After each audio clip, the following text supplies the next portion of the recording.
Peter Carey is in the veteran class. It's his fourth. He's got the number 8 on his back this afternoon. And making up the threesome is a man who has been named as the umpire of the year on several occasions, Darren Goldspeak, number 32. We wish the umpires all the very best. Light rain has cleared. Silvani has the job on Ablett. And already Mansfield jostling with Pearce. Interesting, Liam Pickering's gone on to Greg Williams. It's been the centre bounce. Brad Pearce, only a youngster in his 27th game. There'll be nerves aplenty there, there'll be tension, there'll be excitement. And here we go as the first bounce is underway. It's won by Madden, belted by Clappe, down towards the half-forward line.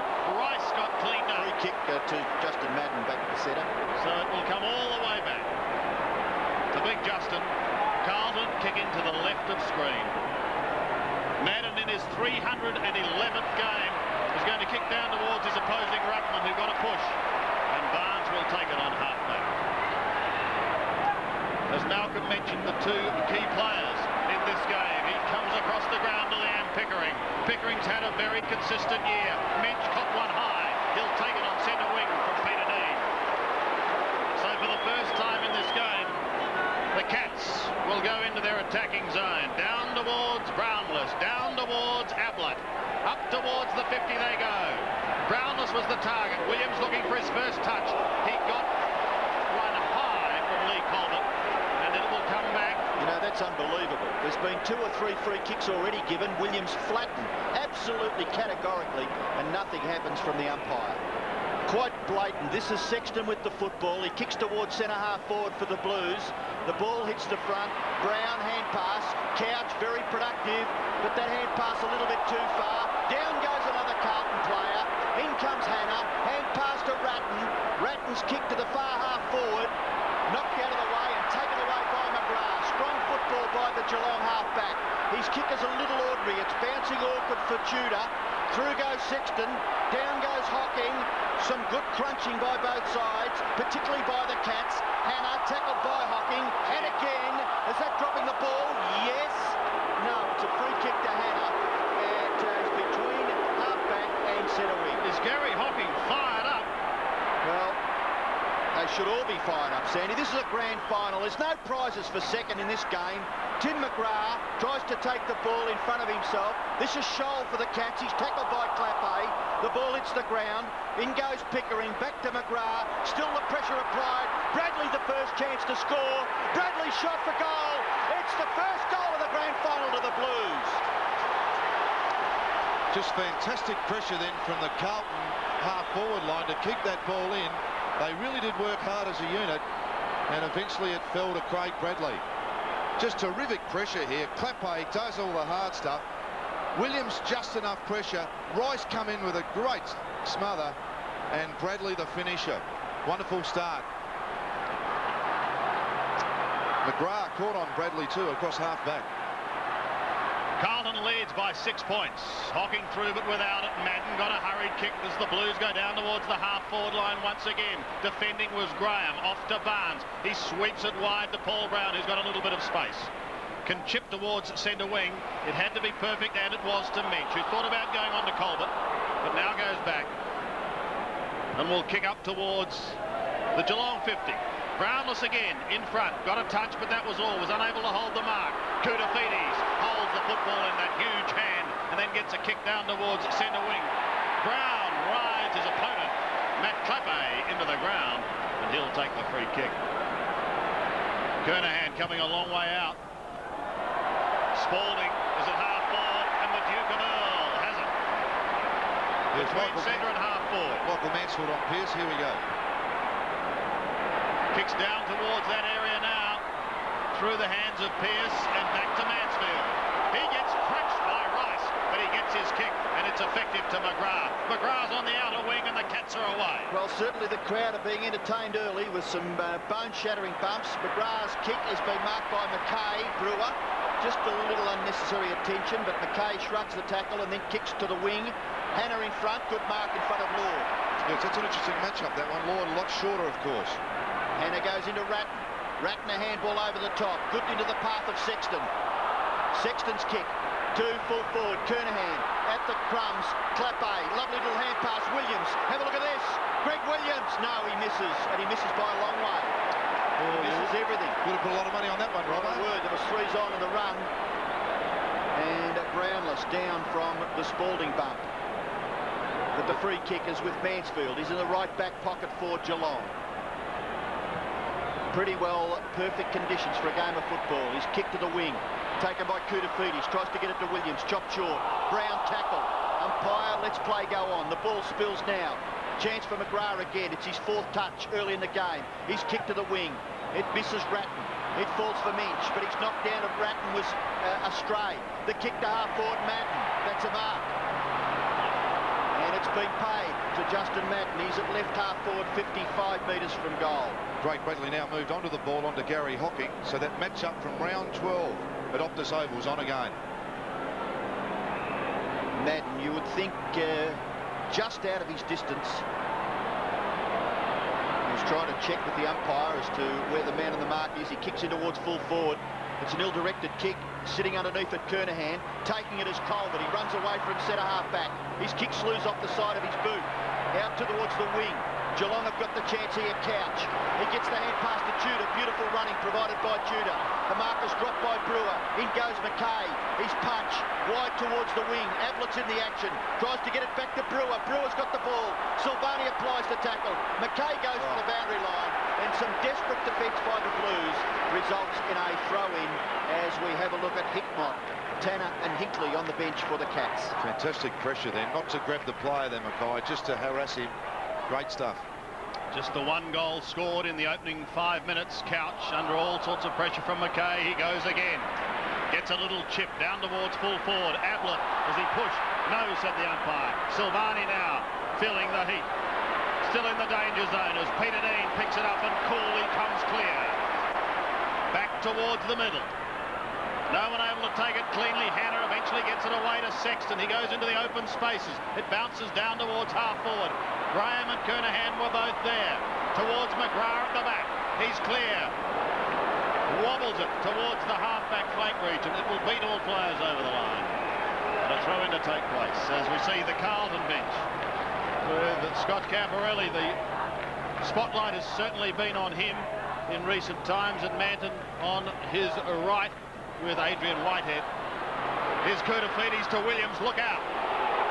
Caught. Punches it over the back towards Rice, who goes through strongly. Brown almost taken high.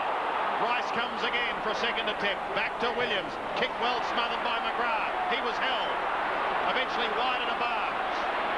A cruel bounce for Barnes. Good attacking work by Peter Dean. Oh, great stuff by Dean. Had to beat a couple. That is unbelievable. That's what grand finals are about. That's sensational. 2-on-1. Very rarely does that happen, but just his desperation was great. Wanted to play on to Williams, but goes back over the mark. Lee Colbert picking up Koutafidis. Dean's kick perhaps lets him down a little as he tried to go in towards the forward pocket zone, and Earl Spalding, Hanley, sees it over the line.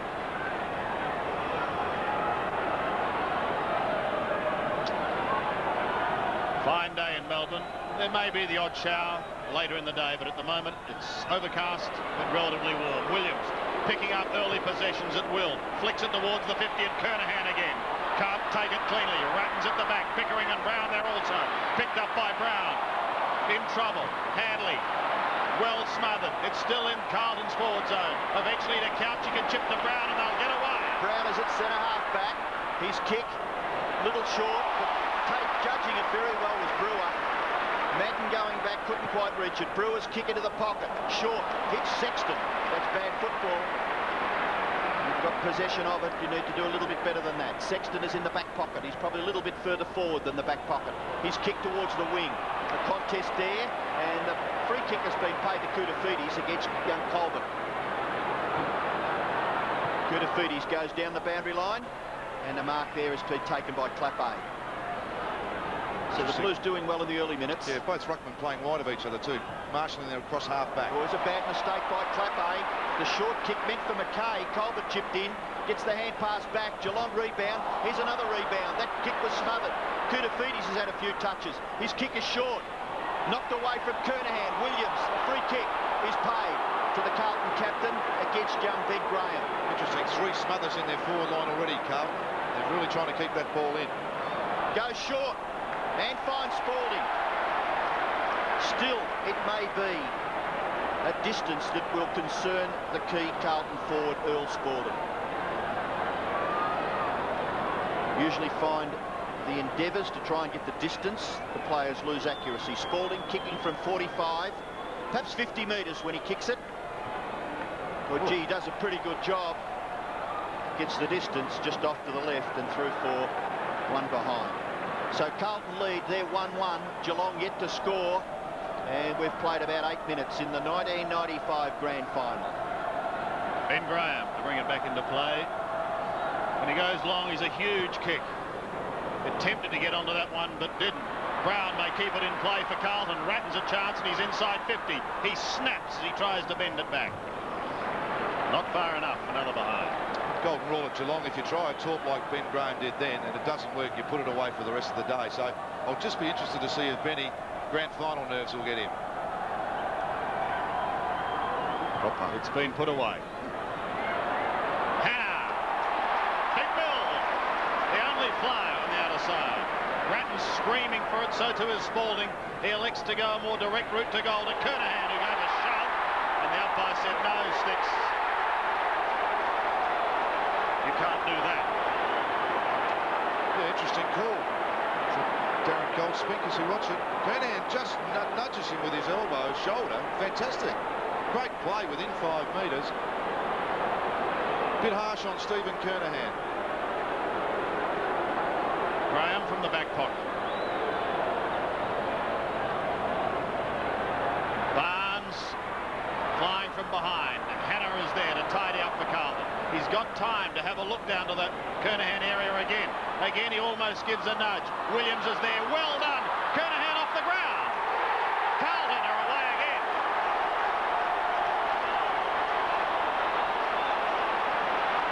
Just once again, smart play on the forward line by Carlton. They really aren't giving Geelong an early opportunity. Just having trouble getting the ball down to Ablett. But great contest. No different really, was it? The push on from Ben Graham from the last one, and that clever hand from Greg Williams set up an easy goal off the ground for the skipper. And he's pretty happy about that, and the Blues have got their second. Well, Carlton lead 14-0. Geelong get the ball up towards their half-forward line. Sexton running with the flight of the ball, couldn't take it. There's a chance for Ablett. Left foot snapshot by Gary Ablett. He's offline. First score for Geelong, and that will be a slight relief for the Cats. It's taken them a little while, but at least they're on the scoreboard. Great play then from Liam Pickering out of the centre. He is a hard hitter, as we call him in footy. He really does get in underneath and set up opportunities. Madden and Hannah, Christou to do the kicking in, straight down the ground, gets it well outside 50. Contest, and there was no contest in the finish. Big Justin Madden has taken the mark. He sweeps the ball wide to left half back. This boy kicked the ball in from the behind, and he's got it on the wing. His short kick is all right. Brown is marked. Fraser Brown, the man in question as to whether he would play. He's out there in the middle of the action. He kicked his lands with Ratton. Ratton can go to the forward pocket area. Pearce and Mansfield. Good contest. The ball spills. Spalding. Close to the line, it'll go over in front of Earl Spalding. And just looking at Hannah, who's had 6 possessions, Aaron Lord's not. They've actually now changed it. Peter Riccardi's gone on to Lord. He very dangerous as we look. Kenny Sheldon, former coach of St Kilda, and now South Adelaide, looks on. From the throw in, still in Carlton's forward zone. Williams inside 50. The Diesel heads for home. They've got number 3.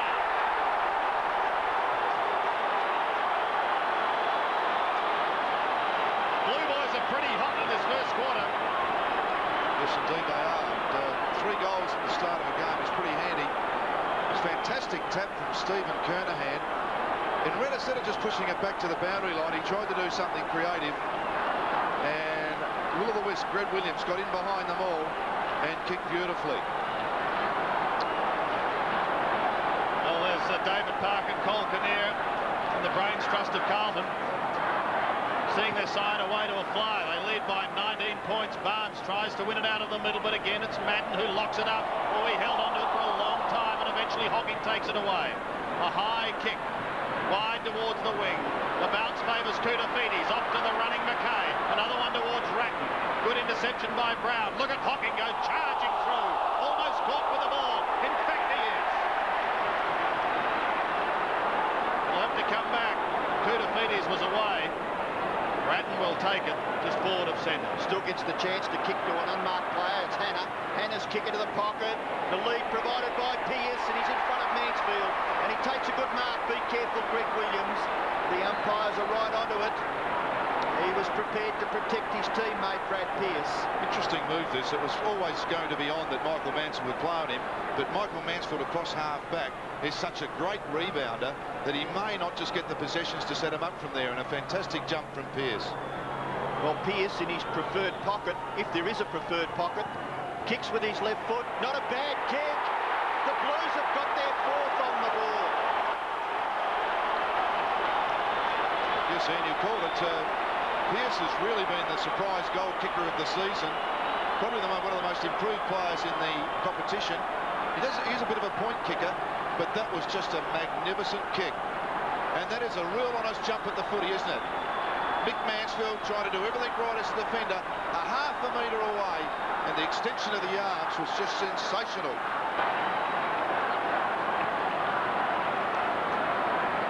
Barnes gets the first hand of the ball, but Koutafidis playing a terrific game in the middle of the ground. Hogg, his kick finds Rice. All Blues players getting onto the football early in the grand final. Clappe couldn't take the mark, but he goes after it. His second go at it was good. Williams, a handball. Spalding, snapshot by Spalding. This is close too. Listen to the stand. No, he misses. Oh, that was a huge kick from there. Spalding second behind. Michael Tuck, Gary Ayres, Neville Bruns, Paul Armstrong. Geelong coach's box. Carlton booted 3 goals in 4 minutes. At the moment they've ripped open this first quarter. Pickering has it on half-back. Tumbles a wobbly old punt kick to Hanley. And Stephen Hanley will try and guide Geelong up towards the wing. McGrath drifted down to that position. Not bad play this, Andy. Just trying to steady this down a bit. Yep. Well, they've certainly got to do that. Barnes floats in front. Hocking attacks from the back, and he does it well. Off the couch, a little left foot chip.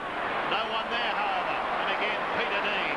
Courageous Peter Dean defends as Christou runs off. They've got players running everywhere, but it bounces off Lord. He gave a push, and Christou will take it on half-back. Yeah, Lord's gone down to that pocket, replaced by Peter Riccardi onto Hannah. Spalding drifted a long way down, but he's golfed it for Bradley. Bradley sweeps it back to Christou. Towards Koutafidis, who could pluck at him with the one hand, but solid attention from Colbert. Keeps out Kernahan as Graham gets a clearing kick to centre wing and Brownless. Brownless has got a fire as he gives it to Lord. Aaron Lord. To half forward, Mackay in front, no mark paid. Couch tries to sock her off the ground. Minch tried to storm through. Mackay went again. Ratton, hassled by Brewer. Still going. Bradley, forward to the middle. Madden away to Sexton. Carlton's away. In towards half forward. And a mark taken on the last line of defence by Mansfield. He gives it to Scholl. And away comes Geelong. Scholl gets the ball to Pickering. Pickering's kick towards half forward. Barnes and Bradley. Shepherding is it now. The advantage is paid to Geelong. Hocking's kick towards full forward. Big fly by Brownless. Ball punched to the front of the pack. Chance for Ablett. Pushed by Silvani, but Ablett's kick gets the distance. Not the accuracy, just offline. Second behind to Geelong. Aaron Lord off the ground, and Adrian Hickmott now going into that forward pocket onto Christou.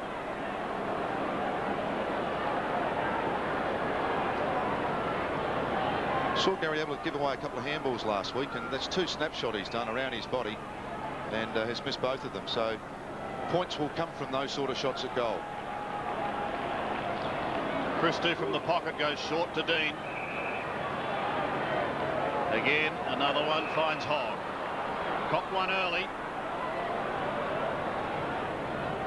He's a tough nut, however, and he kicks towards Madden. Barnes over the top, and he spoils Ment basketball style back to Handley. Handley's caught. The ball spills free. He shovels it forward to Brownless, who was taken high. Koutafidis keeps on going to Sexton. There's been a whistle. It'll come back. And it's going to Koutafidis or Sexton. That could be 50. That's silly. Frustrating play. Sexton will take it, and he'll amble down almost to half forward. He'll certainly kick them deep into attack. Two crucial bits of play there. I mean, just the original free kick when nothing was on to give it away, and then the throw the 50. Disappointing. Sexton stabs in towards Pearce territory. Carlton tidying up for Geelong across to Hocking. Pearce caught one, but picks himself up and goes back in towards the forward zone as Brownless takes the mark. 7 shots to 2. Tells the story of this first quarter. Hickmott started on the bench, as Malcolm said. Barnes to right half forward. Pickering's got Ablett, one out. Here he is.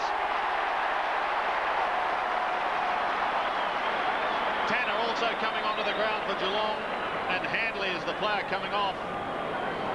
So a big moment for Grant Tanner, who missed last year's grand final. Interesting, just that ability for the champion player to read the ball quickly off the boot. That perfect example of that, kept his eye on it. Great reading of the game. Champion he certainly is. 122 goals for the 95 season. Says it all for Gary Ablett. As the rain starts to tumble down here at the MCG, Ablett has posted yet another behind. That is 3. He has Geelong's score. After the little mix up there, Grant Tanner on the ground, and Tim McGrath's gone to centre half back on Earl Spalding. Handy lead that with that rain coming down. Now 4 goals. Well, it's in. It was predicted, but I think it was expected a little later in the day. The kick by Christou, high leap by Koutafidis. Blues in numbers. Koutafidis gets the handball. Ratton a little slow. A ball to be won. Brown and Sexton. Now Pickering. Pickering spots a player, but he's kicked it too far. Hannah sweeps on it. Hannah's kick down the wing. Williams, oh, well done, Greg Williams. Is it paid? Yes, it is. Onto the left foot. He kicks to full forward. Look at this. Kernahan out in front. Can't quite collect the football. Just a little slow with Stephen Kernahan, but he goes at it again. Tries to get it to Clappe. The ball spills to the back. Barnes shrugs the tackle, then delivers the hand pass quite nicely to Graham. Graham is at left half-back. He's forced to go long. His kick will land near the 50 metres. Sexton from behind Brownless. The ball spills to the back. Brewer fumbles. Tudor handles it nicely. Tudor's kick to full forward. Ablett couldn't take the mark. The ball spills to the ground. Hickmott, he's only been on the ground a minute. His hook kick misses to the left. And the behinds pile up for the Cats. They've now kicked 4. On the other hand, the Blues have kicked 4-3. Yes, Gary is just sitting there pondering what might have been with those shots from Ablett and now Adrian Hickmott.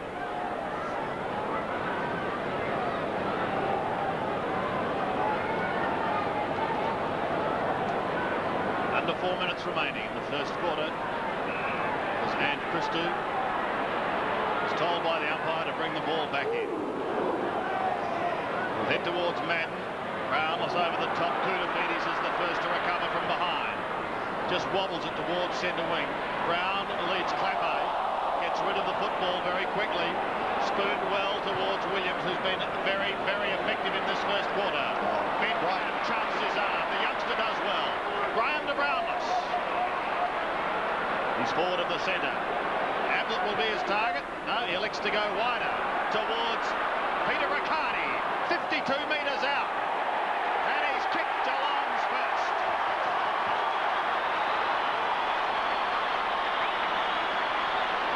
Yes, it's amazing what can happen in a game of football. That turnover from the centre. Williams' kick didn't find his mark. And that rebound football, Ben Graham attacked it. It ended up with Brownless. And Brownless with a paddock in front of him from the set plays from the kickoff. And Peter Riccardi, a beautiful kick from 15 metres out. Much needed goal to the Cats, but they are starting to get more of their share of the ball at the moment. So they're right back into this game. Carlton lead 4-3 to 1-4. A chance to clear the centre again. Ratton, hand pass to Hogg. Hogg kicks across his left shoulder, down towards the half-forward area. Out in front is Kernahan, and he marks on his chest. That rain has become steadier in the last minute. Kernahan is too far out to score. Looks to go for the short one. Then kicks into the pocket. Oh, player on his own. Pearce. Well, I guess that's the bonus of hanging on to the football just a little longer than normal. Well, off the ball, you might not have seen that, but actually Clappe, his teammate, helped him out a bit. Just took Mick Mansfield's path for a step.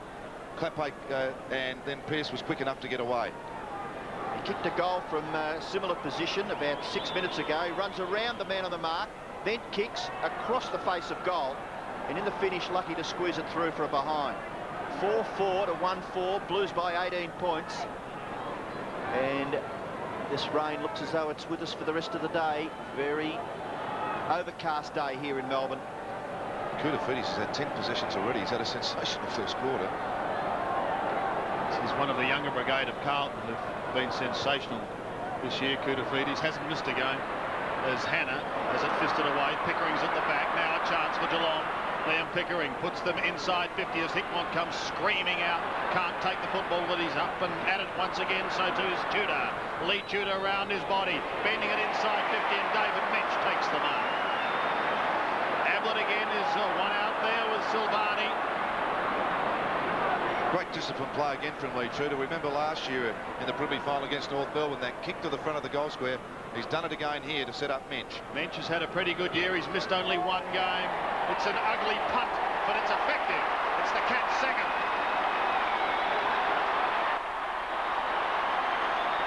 Yeah, so Geelong coming back quickly with 2 goals towards the end of the quarter. Ironically, as the rain's come down, and we talked about perhaps it could have been Lee Tudor with that kick to the front. Beautifully played. And David Minch there in a lot of space. Has improved his kicking, David. As you said, not that wasn't pretty, but they still give you 6 points for him if they go through the middle end. Helicopter. Well, Carlton get first fist of the ball through. Justin Madden. Rice has got the football underneath, knocks it on. Riccardi, Brown gets the hand pass. Rice, a little bit of congestion, but he squeezes the kick to half forward. Williams in front of Tanner. Taps it clear. Bradley from 40 metres. Bradley goes for goal. And it's the Blues' turn to be inaccurate. They've kicked 3 behinds since their last goal. They're 4-5 to 2-4. Lead by 13 points. Less than a minute left in the first quarter. Ben Graham playing on Stephen Kernahan. Kernahan has kicked a goal, as has Williams, Pearce and Bradley for the Blues. For Geelong, Riccardi and Minch. Hannah just gets his foot to it. Rice gives away a bit of ground. Back to Brown. Brown, it's a floater. Pearce underneath it. In goes Clappe. Mansfield's still got the football underneath. Appeals for the free kick. The umpire allows play to go on. Eventually it's forced over. Michael Mansfield appeals for the free kick. And didn't he do very well indeed? Very similar to Peter Dean early. 1 against 2 there.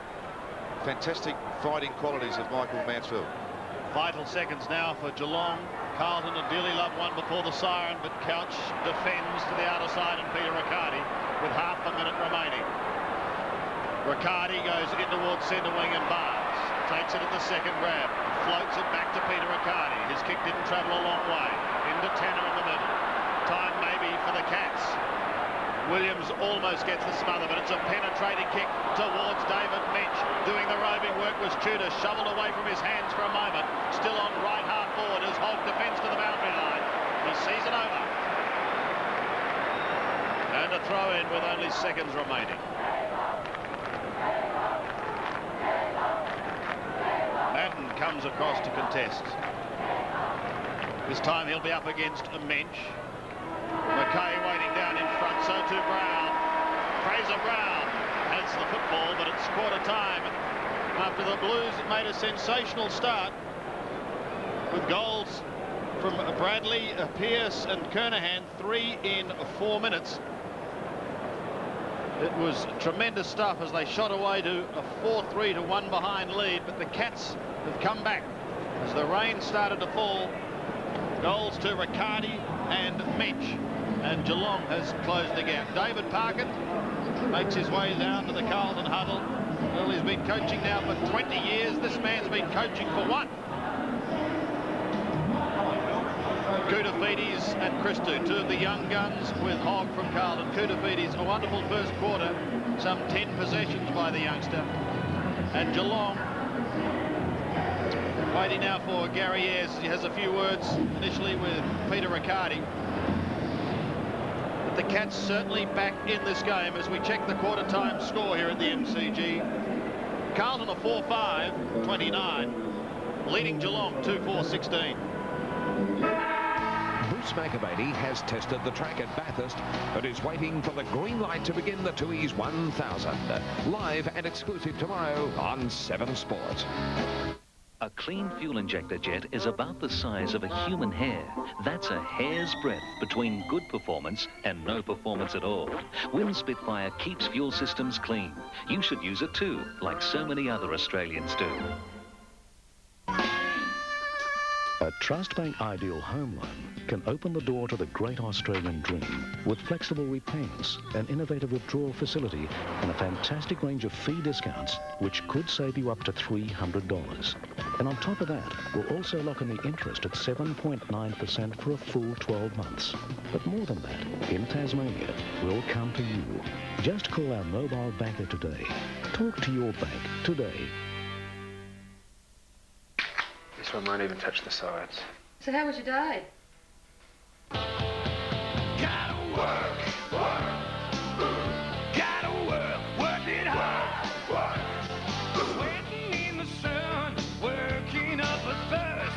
A man needs a beer, now he's done his work. 'Cause every man deserves A Cascade draft. G'day, looking for a new car? Well, bring in your old registered clunker and I'll give you $1,500 trade-in on one of our superb range of vehicles. God, that was quick. Wayne's Car Sales, City and Kingston. Packed full of goodness, packed full of value, packed full. The traditional national pie. The perfect packed lunch. Available at a food outlet near you.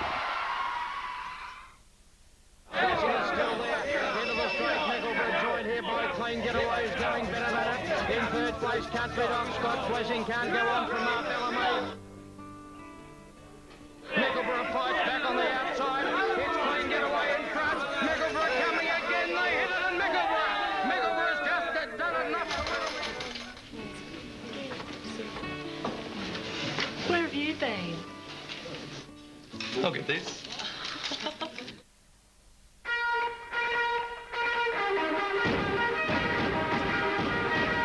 If we told you what it was, it wouldn't be a mystery, now would it?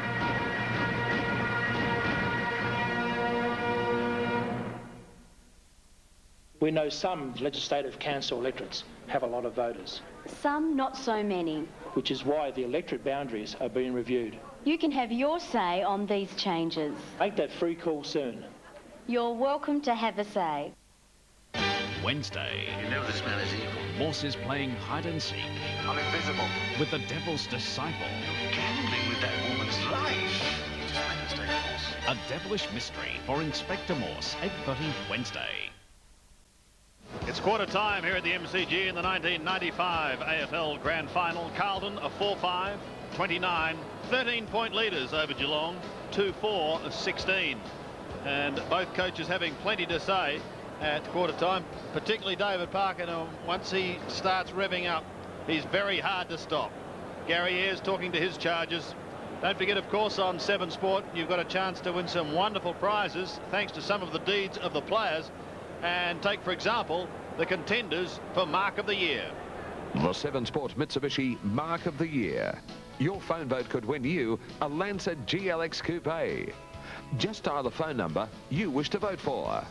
Mark 1, Paul Kelly, Sydney. Mark 2, Dale Kickett, Fremantle. Mark 3, Gilbert McAdam, Brisbane. Mark 4, Kingsley Hunter, Fremantle. Mark 5, Sean Smith, Melbourne. Yes, and don't forget those numbers, will you? There you can see them for the 5 respective marks. 0055, of course, is your prefix. 60672, and then going down the marks, 73 for 2, 74 for 3, 75 for 4, and 60676 for Sean Smith of Melbourne. And a reminder too, you've got until 4 o'clock Eastern time to place your vote as we go down to the boundary line, and our riders different curls. Thanks, Andy. Well, Gary was quite calm there, Curls. He just told his players to settle down a bit. He was a bit disappointed in the first 10 or 15 minutes. They weren't going to a team plan. Two sides of David Park, and the cool coach just goes around, communicates with individual, then of course he revs them up, but very cool, doesn't overcoach. 3 players Geelong have to put a strain on: Williams, Koutafidis and Hannah. Thank you, boys. 13 points the margin as we go into the second quarter. Barnes and Madden, and it's won by the ladder. Down towards half forward, but taken away by the Cats. It's Scholl who takes it from Couch and punches it long towards half forward. McKay spoils. Brownless roves. Billy shrugs the tackle. Gets it clear once again. Couch going to get round onto the left foot. No, he can't. Awkwardly to the right, but it's going to be effective to Barnes. He plays on, does John Barnes. He goes for goal, but he misses to the right. In fact, just shaving the post for one behind. His first score of the day. Effective centre clearance, wasn't it, by Geelong in the finish?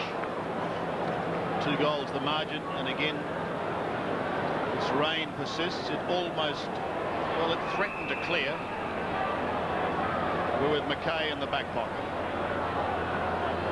Former Glenelg player in South Australia. He goes across the ground. Who's going to be first to recover? Sexton or Hickmott?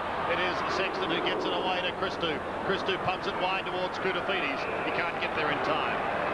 So a throw-in on the other side. Pretty much as you were from quarter time as we look at the bench. Ken Hickley, Stephen Hanley and Aaron Lord. Craig Bradley still running with Gary Hocking, playing almost a defender's role at the moment. Madden gets it down to the front. Brown bumped off the football by Tanner. Quite straightforwardly in the finish. Tanner's kicked to half forward. Ball spills to the front. Bradley just gets his foot to it and fortuitously lands with Clappe. Clappe's kick towards full forward. Kernahan up in front. The ball spills to the front. Pearce gets onto his left foot. Can he kick a goal from here? He had plenty of time to steady and finished up hooking the kick a little too far and through for a behind to the Blues. Great turning circle then, wasn't it, from him? It was very quick and dainty on his feet almost. He just tripped across the ground. Other players started to slip as they tried to chase him. Back to 13 points the margin. Graham's kick in is a good long one, but it's brilliantly marked by Koutafidis. He is outstanding so far in the game. Goes in short. The lead is provided by Kernahan. He can't quite get there. Going through Scholl. Hand pass. Gets it back. Brilliant smother. Spalding sets up a goal for himself. Spectacular football by Earl Spalding. Oh, God, remember a final. Pizzusto did it on Ian Nankervis and kicked the goal. And it really did change the game. Jezelenko did one on Dick Clay there one day too in a grand final. Wasn't bad, Malcolm. Oh, that's 4 smothers I can remember. 3 in the first quarter, now 1 in early. 4 smothers in the forward line is just sensational football. And nearly always results in a shot at goal. What play by the Duke of Earl.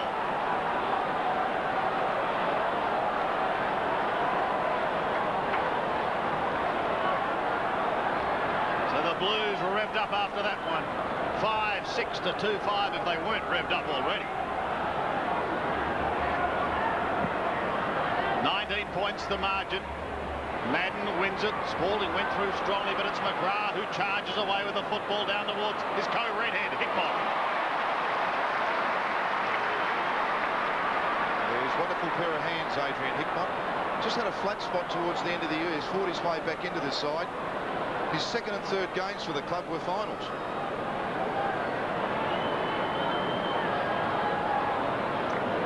Going to be kicking from, well, just outside 50. Will certainly test him. Goes deep into the square. Ablett is amongst the pack. He tries to get a boot to it. The opposing number 5, McKay, is there, and he sees it over the line. So the Cats doing it in awkward fashion in behinds as Diesel Williams changes boots. 2-6 plays 5-6. It Just that middle will be very slippery now with that rain on it being hard, now a bit slippery. Silvani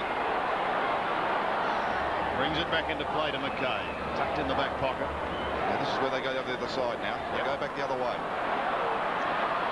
And then straight down the middle to Peter Dean, off to Christou. Just gets away from Hickmott, but is forced to go wide. Barnes backs into the pack. Here he is, Koutafidis, streaking away down towards half forward. Mansfield charges out, picks it up now and goes in towards the middle. Pickering comes out to meet the football. They're in hot pursuit of him. He gives it away very, very quickly. Clappé may take advantage. Matt Clappé to half forward. A little too high for Kernahan. And Graham will tidy up for the Cats. He's going to have to be forced to kick to a no-one situation. Hannah gets back, but taking the mark, coming down the ground is Hickmott for Geelong. He's on centre wing. Hickmott goes in towards the centre of the ground. Mark is taken by Brewer in front of McKay. McKay being asked to come back on the mark. Brewer goes across the ground. Gets a little bit behind Paul Brown. He's had to wait and then take the mark and then proceed forward. He's kicking towards full forward. Gee, they teamed up on Ablett then. Christou and Silvani. Hand pass goes back to Ablett. Ablett's kick is high in the air. Not really all that brilliant, and Silvani nearly made it. It was a top effort. He made a lot of yards to get there, Stephen Silvani. Eventually spills over for a throw-in. 5-6 plays, 2-6. Stephen Silvani tried in vain. It almost nearly pay that. Nearly came off his boot on the full two. Bradley tackled, brilliantly tackled by Hickmott. Brown goes in hard. Still the ball to be won. Oh, another good smother. Tudor in there for Geelong. So was Brown good in the action. Bradley, handball. Goes as far as Koutafidis. His running skills gets him out of trouble. His kick in towards the middle of the ground. And chopping it off for the Cats is Riccardi. Peter Riccardi thought about Tanner, but goes shorter to Barnes. Back to Riccardi. He runs through the 7 Sports sign in the centre and blasts one to Paul Couch. Bang on the left foot, he goes back. No mark to Brownless. Hogg on all fours. Gets plenty of assistance from Medine. Bradley there also, and Christou close to the boundary line.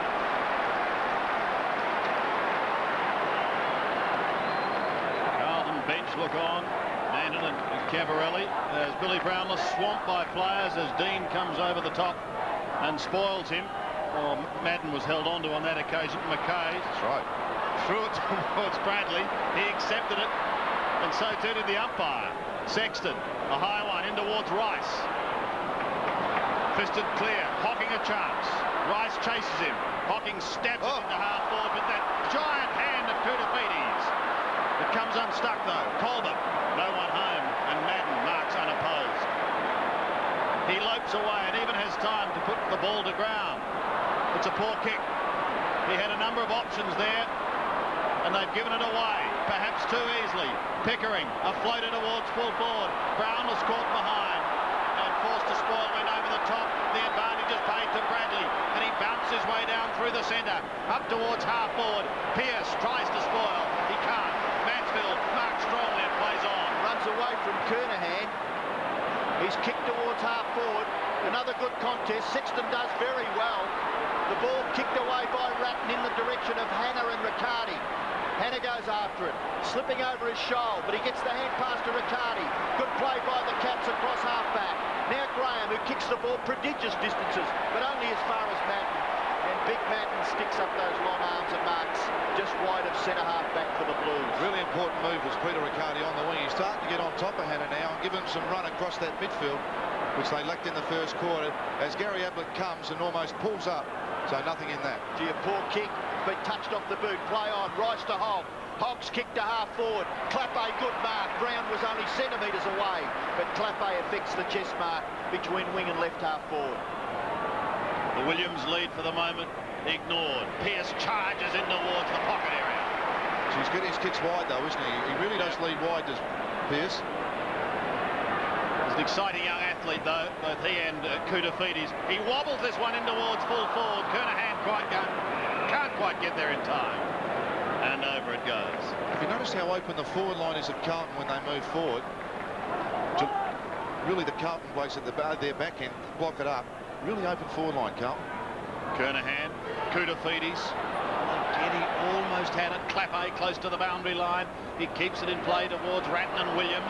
Williams goes again for the second time. Riccardi over the top. Tunnel ball out the back. Ratton and Hannah. Caught is Milhana, but he bounces off and he gets another chance. Finds Ratton. Off to Williams, back to Ratton. Like lightning into the pocket. Brown is there. But sails over his head and over the head of Lee Colbert. And that ball was very slippery then, wasn't it? Just a really bad patch. If the ball stays on the ground too long, it does get slippery. If it's been a good kick, usually it dries out a bit in the air. So the boundary throw in, Kernahan doing the ruck work. Brown gets it to Williams. Williams loves this situation. He absolutely adores it, but he misses by hitting the woodwork. And didn't he measure it off? Had a little bit too much room maybe for Billy Goggin. Interested onlooker. What a great player he was for Geelong and, of course, representing the state. Ben Graham kicks it to himself. Gets a few precious metres and then measures the kick beautifully and finds Riccardi. Riccardi's on the Carlton 50-metre line. Looks to play on. There's a player down here on his own in front of us. It's Colbert. He goes from the back, nearly takes the mark. Spalding. But it falls for Couch. Couch's kick is beautiful, absolutely perfect, and finds Brown. He gets it to Mensch. Mensch forced to kick and measures it equally as well as Couch's earlier and finds Hickmott at centre-half forward. Two magnificent kicks in that passage of play by Couch and then Mensch, and the Cats a chance to get their third goal. Hickmott coming up for his fifth kick. It wobbles and hits the post. So the ledger from that point of view has been squared away. The Blues have got one through Williams, a poster, and Hickmott, a poster for Geelong. 2-7 to 5-7, exactly 18 points the margin. Silvani to kick in for the Blues. He goes straight down the middle. Hocking cuts it off. Ratton defends well. Finding McKay on the outer side. He chips to centre wing and he finds Koutoufides. He's having a marvellous game. He's got it to Rice. They're charging down the ground. Peter Dean's alone and he's sprinting now towards left half forward, the veteran. Here's Dean, 65 metres out, passing, looking for Kernahan initially. Williams at the back, trying to sport. Oh, here's Madden. Justin is going to go.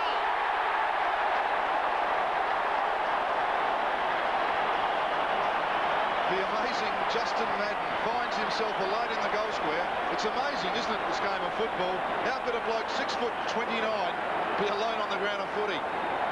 Huge build-up here. Williams does very well. Spalding again sets up the goal. And Justin Madden, he is absolutely ecstatic with that. Terrific stuff from Spalding to break through. Justin, you can see him lick his chops. Well, some excitement there for Justin Madden. He's kicked a goal for Carlton. Halfway through the second term, Geelong have got the football around the middle of the ground. It's Brown's kick. Bounces awkwardly at half forward. Hogg misses it all together. Makes a contest with Brewer. Then knocks it away close to the line. It will go over, will it? Tudor and McKay. McKay makes a certainty of it. Umpire gives the all clear for a boundary throw in. You would feel the Cat supporters down there in front of that boundary umpire would have been maybe looking for a deliberate kick. Andrew McKay. I think he probably was deliberate, but he should go more on the line there and not take the chance of getting pinged. Gary Hocking. His kick is high and wide. It's out of bounds on the full. The free kick to be taken for the Blues in the left back pocket by Craig Bradley. Bradley, 4 kicks and 3 handballs. The leading possession gatherer so far, Koutoufides, 8 and 7. Ratton not far behind him, 8 and 5. Bradley's kick high. The rain has just gone away for the moment. Oh, double tackle, Koutoufides and Williams. And the player underneath there absolutely smothered was Pickering. Not a bad sign for the Blues. They lead 6-7 to 2-7. Yes, fantastic tackle originally by Williams, and then Koutoufides made a certainty of it. 10.5 minutes remaining. Koutoufides again to Christou. McGrath in the back with Scholl, but there's been some holding on. And it's going to go to Spalding.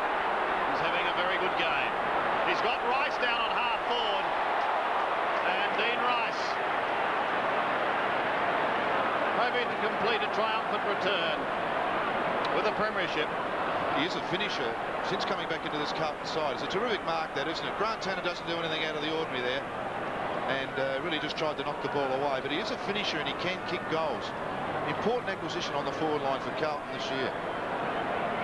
He's kicked 20 goals for the season, 2015. He's kicking from 47 metres. It's a drop punt. It's high, and it looks very, very good. There's 3 goals this quarter to Geelong's 0, and trying to resurrect this forward line. Bill Brownless has now come out to centre-half forward, or Brewer to centre-half forward, and Mintz back in the pocket. Terrific play then from the Carlton players, and pretty honest mark from Dean Rice. 7 goals, and they've all come from individuals for Carlton.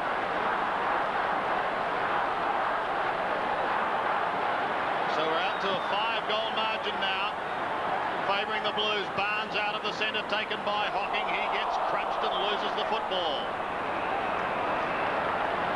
A vital time now for both sides. Carlton can really set something up. Geelong have got to be very, very careful. Hogg is going to follow his man Tudor, leave the ground as Handley comes back on. In fact, they are making a change. Manton's going to get a chance to go on. The Blues clear the ball from half-back. Manton could get into this straight away. Provides just a little bit of a shepherd, which was all right for Hannah. And Hannah's kick finds Rice. Rice can go down the ground. That kick is a little bit of a hospital one, but Brown's able to take the mark. He's about 65 to 70 metres from goal. He could have gone for Williams. He licks to go into the pocket to the captain. And the chest mark is affected by Stephen Kernahan. Gee, another goal here would certainly be a body blow for the Cats. They trail at the moment by 30 points. Kernahan can stretch it to 36. Good lead by Kernahan, and he wasn't let down by the delivery. Kernahan's kick. Gee, it looks pretty good. No, it's just off to the left. And through for his first behind, and Carlton's 8th. Yeah, very difficult angle. Actually, Greg Williams made a good lead late then, but I think he was committed to the kick. Brown has it at half-back. Goes wide to Mansfield. And Michael Mansfield, all-Australian player, kicks long towards centre wing. Barnes was in front, but it's fisted clear. Kudafiti's waiting down in front. Gives it to Christou, who pumps it long and high. To Kernahan again. 1, 2 drags to Sticks. If you're going to play from behind Stephen Kernahan all day, there will be a time that he'll outmark you. Because he does jump honestly. Ben Graham doesn't do a lot wrong. Can't get at it. And he just got off the ground enough, and he will take marks. He's a great player. Kernahan for his second. It looks good. Carlton love it. He becomes the first multiple scorer. Angs Christou's running from half back then was just brilliant. Kudafiti's was great. And this man, the finisher, just toppled it off beautifully. See that bit of jump? He is a tall man when he's like that. Williams right there to help. Terrific stuff.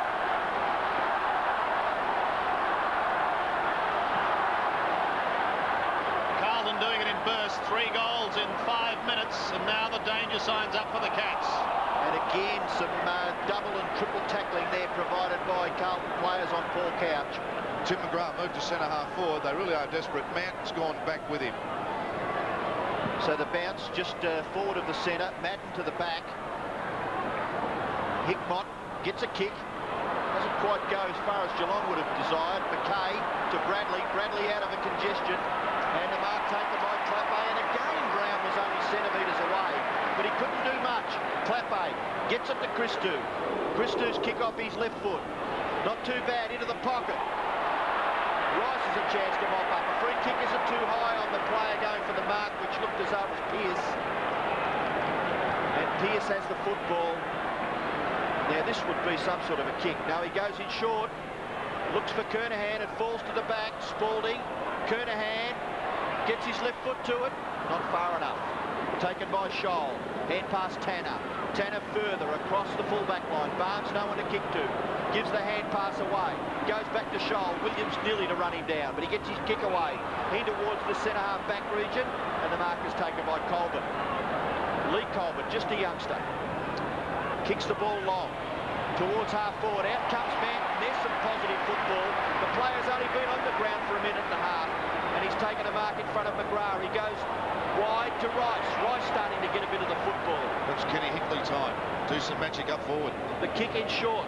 Pearce provides the lead. Mansfield gets his hand to it and takes it over. 50 metres from Carlton's goal. The Blues lead 8-8. Geelong 2-7. Under 6 minutes remaining in the first half. Handley leans into it. Clapper has the ball held to him. Slung to the ground. There is Ken Hinkley. Who's coming now? Well, he's going to take off. The runner's just gone to Tim McGrath. Perhaps the back to the back line and take one of the back line players off. Spalding tries to swipe it. Couch has a chance. Back to Spalding again, who's working hard, looking for Brown. Taken over the line. Tries to tick the limp. He is moving a little gingerly. I don't know whether that gamble's paid off. He's had 9 possessions, Browning. Handley again in front. Spalding at the back. Ratton hurriedly. Rice chases. Almost gave away a free kick to Mansfield for holding. Kernahan plays on. He bends it back for Sticks, and he's got his third. Well, I honestly thought then that Michael Mansfield perhaps could have got a free kick. Appeared to be retarded as he went for the footy. And Stephen Kernahan, he'd let him go. It was probably a line baller. And Stephen Kernahan just bent it back beautifully on his left foot. Great shot from behind the goals, and Stephen Kernahan is very, very happy indeed.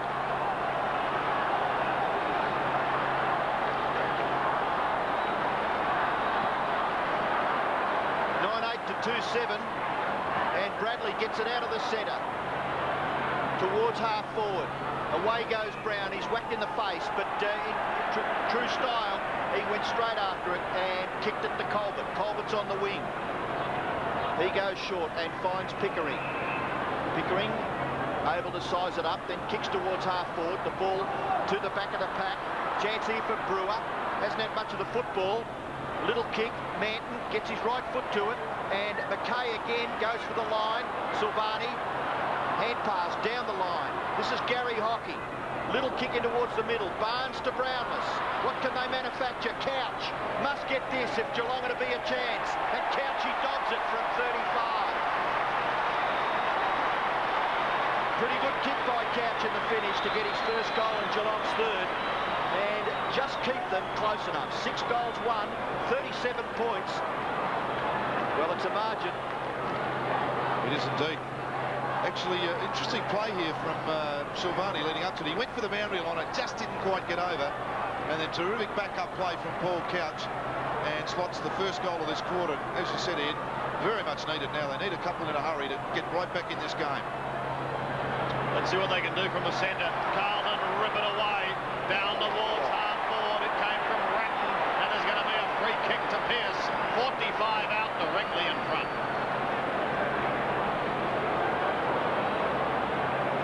Well, Kenny Hinkley on the ground up forward, and Tim McGrath scored back on Rice. And you'd have to say that was over the shoulder, in the back, and pretty crude. Free kick? Most definitely. Quite comprehensive, in other words. So Pearce, who kicked one in the first quarter, hoping to answer the Couch goal. He kicks from 47 metres. He kicks truly. Carlton have the answers at the moment. Yes, wonderful kick there from Brad Pearce. And Brett Ratton has had 16 possessions, and we've still got just under 4 minutes to go before half-time. He gets the hard ones. Here's a beautiful style of a kick, isn't it? Most left-footers are, but he is a classical left-foot kick. And Stephen Kernahan clapped that a long way from home. Very important centre break here for Geelong. They trail now by 43 points, 4 minutes left. And they're going to get the centre break they were looking for. Pickering to Couch, he's tackled. gets the hand pass away. Hinkley in the action. Pickering's kick is short and good. Finds Riccardi. A stretching kick for Riccardi, 50 metres. He's kicked one of Geelong's 3 goals at this stage. Ablett providing the lead. He goes short. He's still 50 metres away, but this is Brewer now. So no closer. Improves the angle a little bit. What about Brewer? Malcolm, can he kick the distance? His very best kick would make it, but well, we'll soon see. Gets underneath it a little bit. It'll land near the goal line. Gee, there's a big pack of players. Brownless was up high. Koutafidis close to the line. Knocks it down towards Williams. Williams goes wide. The race is on here. Brown and Bradley. Bradley gets in. Brown gathers the football. Then swings the hand pass to Brownless. Brownless will kick to the square. Silvani. Back goes Madden. Nearly the mark to Minch. The Blues may force it over for a rush behind. It is in the finish, and not a bad result for Carlton. Geelong fans may be thinking that that could have been paid. See, their defence has been terrific, Carlton, hasn't it? Haven't given any easy goals yet to the Geelong team. Manton runs it out towards Hannah and Riccardi. The latter marks. He's got on top there, and he gives it across to Pickering from 55 metres. Pickering goes in towards full forward, but Manton thumps it over the line. Conceding one behind. It's Hinkley and Bradley. Hinkley coming off the bench. Christou, however, has the football in the back pocket. Again to Manton.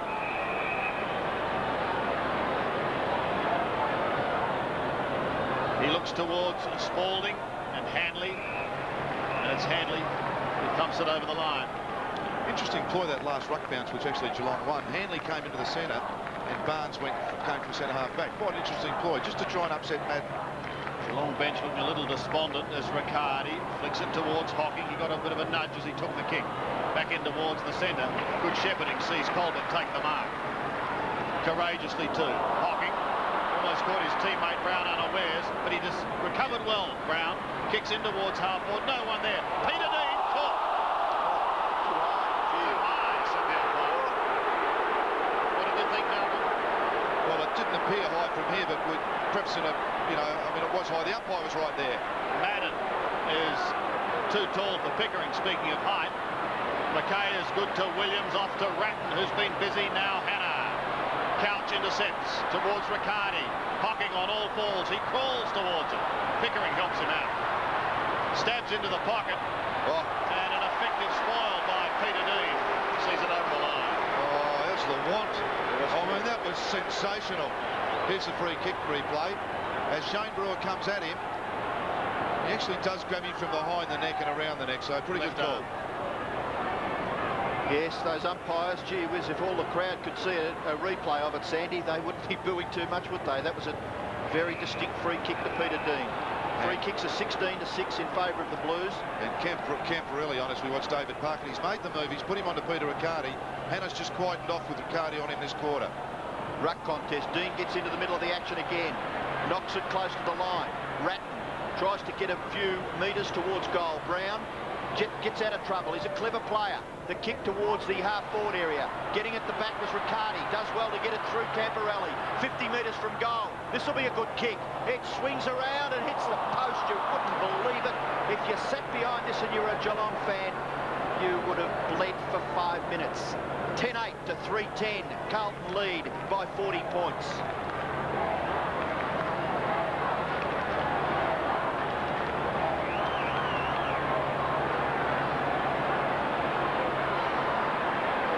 Inside the last minute of the first half. Christou towards Sexton and Madden, and a good mark by Sexton. Stood his ground as the galloping hordes came at him. He gives it away to Williams. And the dual Brownlow medalist kicks in towards the centre where Spalding takes the mark. Looks to get past Hanley. It's not a good kick. Hocking to Brownless. The Cats had loved one before the siren sounds. Pickering almost caught by McKay. Gets his kick towards Ablett and Silvani. Ablett in front but couldn't take it.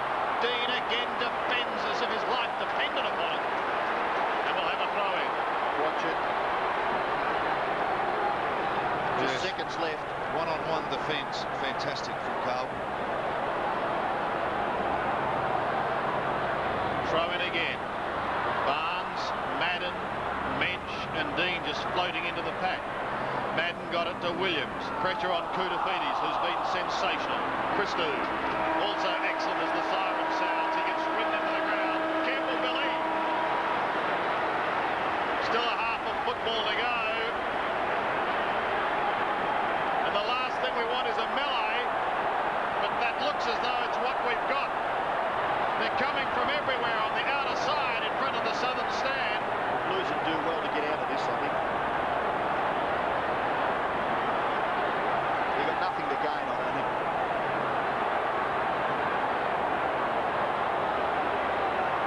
Absolutely ridiculous. Well, neither side's got anything to gain. Well, Geelong maybe, because they trail so dramatically.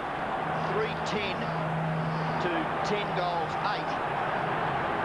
They can just stir the Blues up a little bit, Sandy, give them something to think about. Carlton have got to get out of there, take a couple of minutes to settle down, and then they've got another half of football. I mean, they could go through and win this game quite sensationally. Yeah. But if they fall for that trap... Right through. Well, the umpire, Peter Carey, was there just having a bit of a chat to Brownless.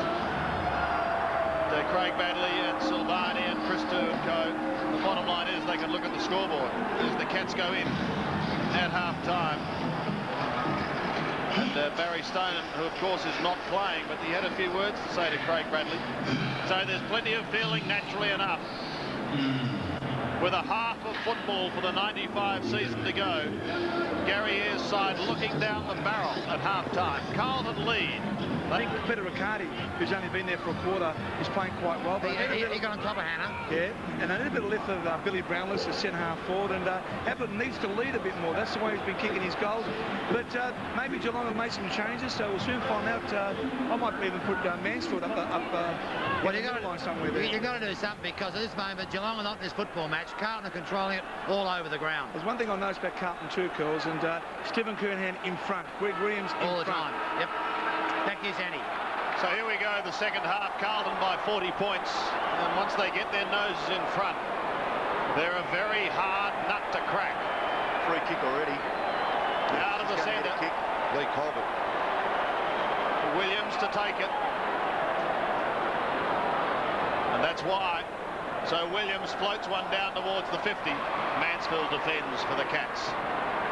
Imperative they get the first couple to try and get back into this game. Riccardi floats it over the top to Pickering, who's got a bit of time. He chips up towards half forward. Hickmont on the last line. Colbert there as well. Peter Dean with him over the line. Gee, they've made a lot of changes, Geelong. Colbert's now gone into the middle onto Williams. Brewer's gone on to Koutafidis. Lord's back on the ground onto Ratton, and Mansfield's been brought out the half-back flank onto Rice. Mensch starting on the bench. Good smother. And again, a couple of smothers in the first half are an absolute feature. None better than Spalding's. Here's Riccardi, the lightning left footer. In towards full forward to Brownless. Off the ground, Billy into the post. Pretty smart thinking, really. Gee, you're not going to win the game if you do that, though. He's firstly got his foot to the ball. If you're going to win, it goes through for a goal. Yeah, I suppose so. Pretty smart thinking, though, wasn't it? Oh, terrific stuff. You wouldn't believe you could miss from a metre out, but I've seen it happen before. Bradley has the football from the kick in. Bradley in the right back pocket. 10-8 to 3-11. Blues lead. 10 possessions to Craig Bradley. Now he runs on. Umpire gives him the all clear. This kick has got to have the right penetration. It has. Back to the centre of the ground. A very good kick. Dean beaten for it. Still the ball there to be won around the middle. Spalding after Handley. Handley across his left shoulder. Not bad either. Gets 45 metres out towards the wing. Christou and Hickmott. Hickmott tries to knock it on. Not successful. It goes over for a throw. David Mensch having a spell at the start of the third quarter. Bobby Rose in the background, and the Brownlow medalist of 1995, Paul Kelly, in the middle of the picture. It's been a wonderful week for him. Here's Madden in front of Barnes. It comes over the back. A chance now for Tanner, who took it from Brewer. Back to Barnes. The whistle is sounded, holding on. Tanner, who started on the bench. Kicks into half forward, over the head of Barnes. Mansfield, one of the flyers, but Manton backs into the pack. Too strong, and they're going to be tough now, Carlton, as Sexton streams down the half-back line. Kicks it wide in front of the sprinting Pearce. McGrath tries to take him out, but he's got plenty of backup support. He'll need it, though, as Riccardi steps in. Peter Riccardi chips to centre wing and Couch.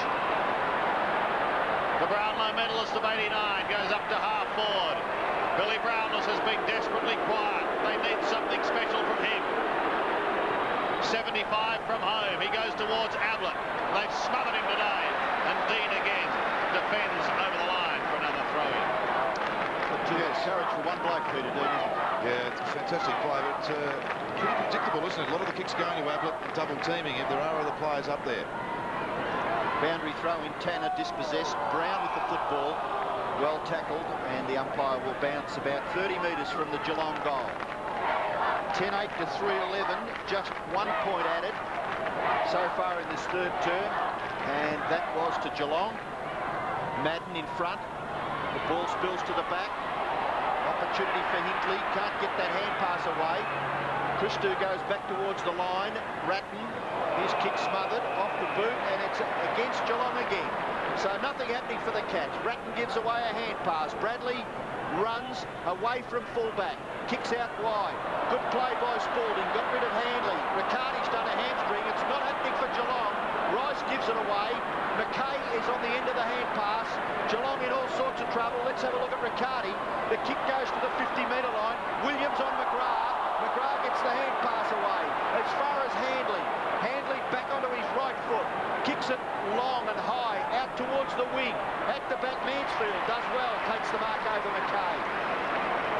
As Robbo said, Riccardi in deep trouble. He's going to be leaving the ground with a hamstring. Mansfield's kicked to half forward. Barnes edged out. Koutafidis. Oh, but he's smothered again. Peter Dean, sensational play, and away comes the veteran defender. He charges forward. Riccardi limps off the ground, and Williams takes the mark on 50. Kernahan by himself. He's there for half an hour. Williams goes back now from 55. He's still there anyway. 10 metres in the clear. Tragedy for Peter Riccardi, but great play from Peter Dean. Peter Dean just sensational with that try to that chip from Barnes. Keep your eye on the footy. Angle your hands, and Carlton are the best in the league at it. Must have been this year to get into this situation. He's kicked 3 in the first half, 2 of those in the second quarter. There's another one to the Blues. Oh, a wonderful rebound play from that man. First goal after half-time, always crucial. And the Blues withstood that pressure. Sulfani, Dean. Here we see John Barnes go back. And the kick just coming across. And everybody out of position. And what was interesting here was a great chip kick to Williams. Most important, the bloke running with the footy uses the footy well. Kernahan, the goal kicker, he's kicked 4. The Blues lead 11-8 to 3-11, and Gary Ayres has some thinking to do. Geelong go forward. Gatherers by Pickering. Hand pass a little sloppy. Hannah may be there to mop it up. Bradley.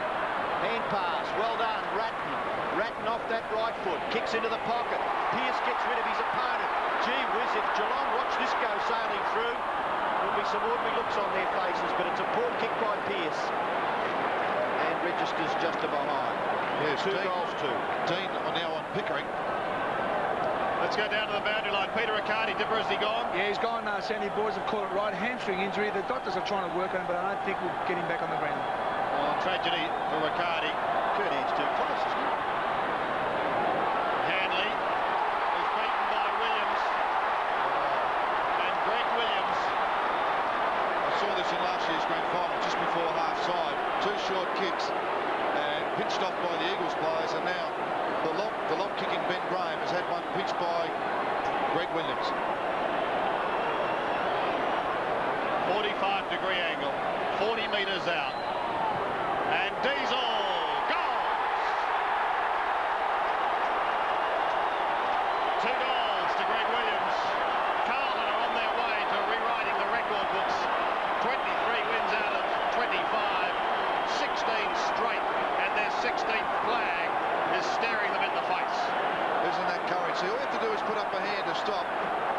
back hard enough. Some blokes put up a fist. Diesel put up his hand and took a great mark. He looks as though he may be favouring his left arm. Is he there, down there? No. 81 plays 29. Madden gets his left fist to it. Brown, Madden with the left foot. Spalding crashes through, then gets the hand pass away, but only as far as Barnes. Barnes kicks down the ground to half forward, but a good mark taken by Christou. Gee, the body language is looking very good now for Carlton. The kick by Christou, out wide for Silvani. Can he outrun Ablett? He knocks it clear. Ablett keeps his footing. Very important, well done. Gets it to Brewer. Brewer's gone. The hand pass was ordinary. Back in goes Koutoufides. Gathers the football. Just a little kick was to the benefit of Madden. There's a free kick behind play. It's against Koutoufides, and it will go to Brewer for Geelong. Didn't quite see what happened there, but Brewer has the free kick. He can go short. Handley has made good position. One bounce. He runs down to half forward. Looks to give the hand pass. McKay's got him. Hand pass. Falls at the feet. Well done, Andrew McKay.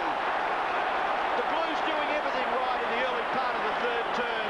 Dean gets in there to congratulate his teammate. Koutoufides, we have a look at why the free kick was given to Brewer. Got him high in. An indiscretion against Koutoufides, one of his rare indiscretions so far in the game. Madden, too much height for Barnes. Ratton towards centre wing. Spalding leads in the race for the ball. He's taken over the line by Shane Brewer. Yes, that is the correct decision, because you must make some attempt, and he didn't, even though he went towards the boundary line. So he's pinged for holding it. And he goes short to Tanner. Gee, Carlton's defence has been sensational, hasn't it? Dean, Christou, McKay, Silvani, Sexton. Restricted Geelong so far to just 3-11. Yes, you don't get a better half dozen than that. The defence is outstanding. Ablett, well, he can't get a step. Dean again defends. Extremely well to Hannah on the other side. Bradley. Up towards centre wing. Coming a long way out is Steve Bradley.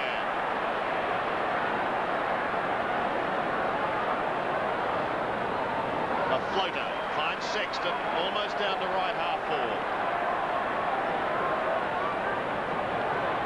Carlton dominating now as Pearce flies. So too does McGrath, unable to take the mark. Bradley waits down his 70 out, hooks it round his body towards Spalding and Handley.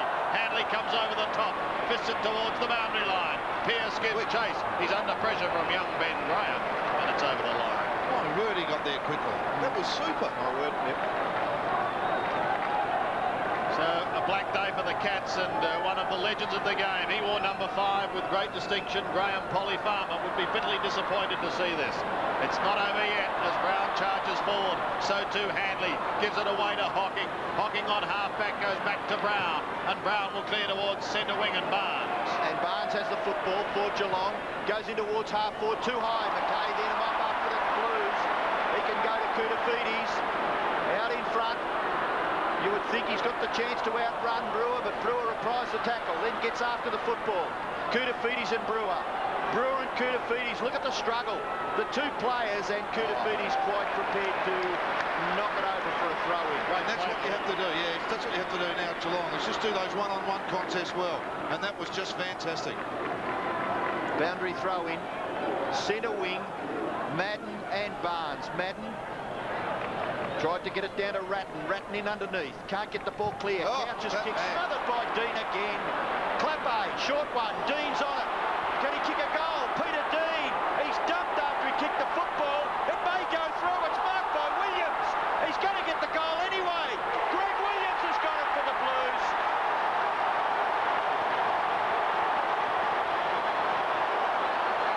Well, you can mark it down to Dean. It nearly went the line from his kick. But Williams was there to get his third, and they're a happy mob at Carlton at this stage. Amazing play. Peter Dean missed 93, but hasn't he made up for it today? He is absolutely desperate, and fantastic play from Williams right on the line. Unbelievable goal. The Blues running riot here at the MCG. Williams is going to get his wish. Brown out of the centre. Madden and Bradley combine over the top to Hannah. They go charging forward again, but it's going to come back. come way back to the centre and Grant Tanner. It's interesting. Why does sometimes that penalty is 50 metres when the player kicks the ball? Yeah, they've actually put that away a bit to the end. I mean, players can't hear the whistle sometimes. You've got to believe that. Tudor goes on with it now, just forward of the middle. Pickering shrugs the Rice tackle, gives it back towards Hickley, who kicks it long and high towards Ablett. Got a hand to it, but that was all. McKay gives it away to Christou, and this rock-solid defence will clear again.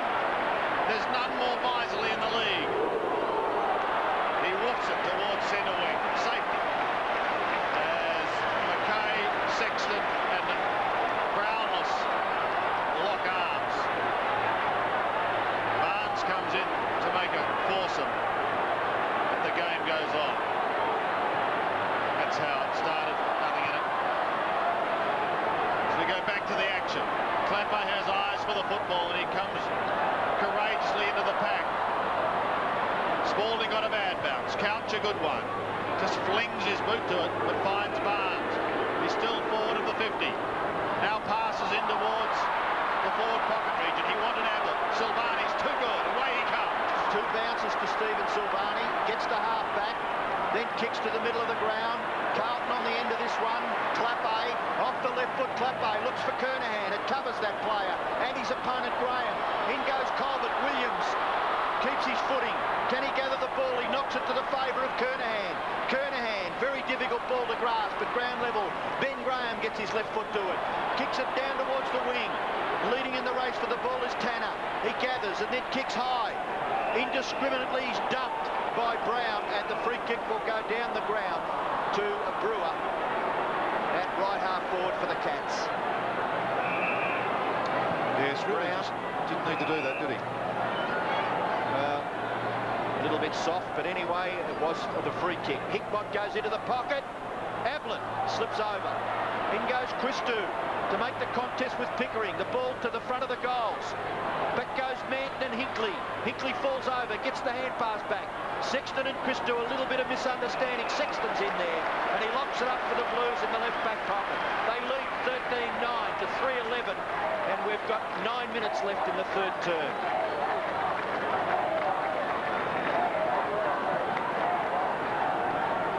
Blues have scored 3 goals this quarter. The Cats haven't been able to score one. Look at this defence again as Christou goes charging away to Hannah. Tudor gives chase, but Hannah gets his kick towards Clappe, who's down on right half forward. Down into the danger zone he swings. At the back is Kernahan. Goes over the top, almost gave away the free kick on Colbert, and eventually the umpire said he did. The rebounding of the defenders has just been sensational, hasn't it? They really have raffled it at the back. Hard to get a kick in the Geelong forward line. Certainly has been today, yes. Colbert goes towards Hickmott. He runs out of half-back, converts to centre wing, and Couch calls out Barnes. The ever-miserly McKay on the mark as he kicks towards Hocking, who flicks it back inside to Mansfield, still outside 50. Now he pokes it in towards full forward, but it goes over the line. That's the desperation of Dean again, just to get that little push on, and that really makes a difference. A couple of changes being made. As the whistle is sounded, it's going to come back. Camberelli's come onto the ground, so too has Scholl.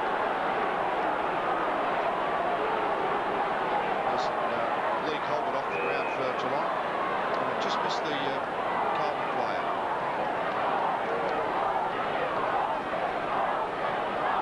It might have been Hannah. As Sexton brings it back into play. The big hands of Koutafidis.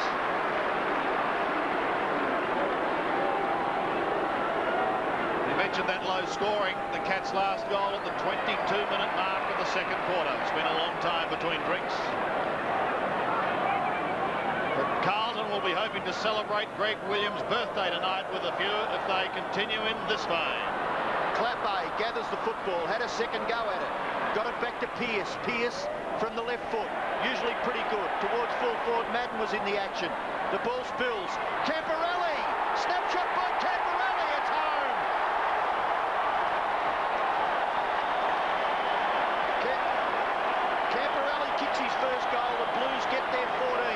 They're 14-9 to 3-11. And it's somewhat of a massacre in the 1995 grand final. The Blues fans with plenty to cheer about, but the Cats fans have been left lamenting. There's great contest there, and Henry Madden does it well, and Camporelli with great poise for the youngster. He is absolutely delighted. First goal in a grand final.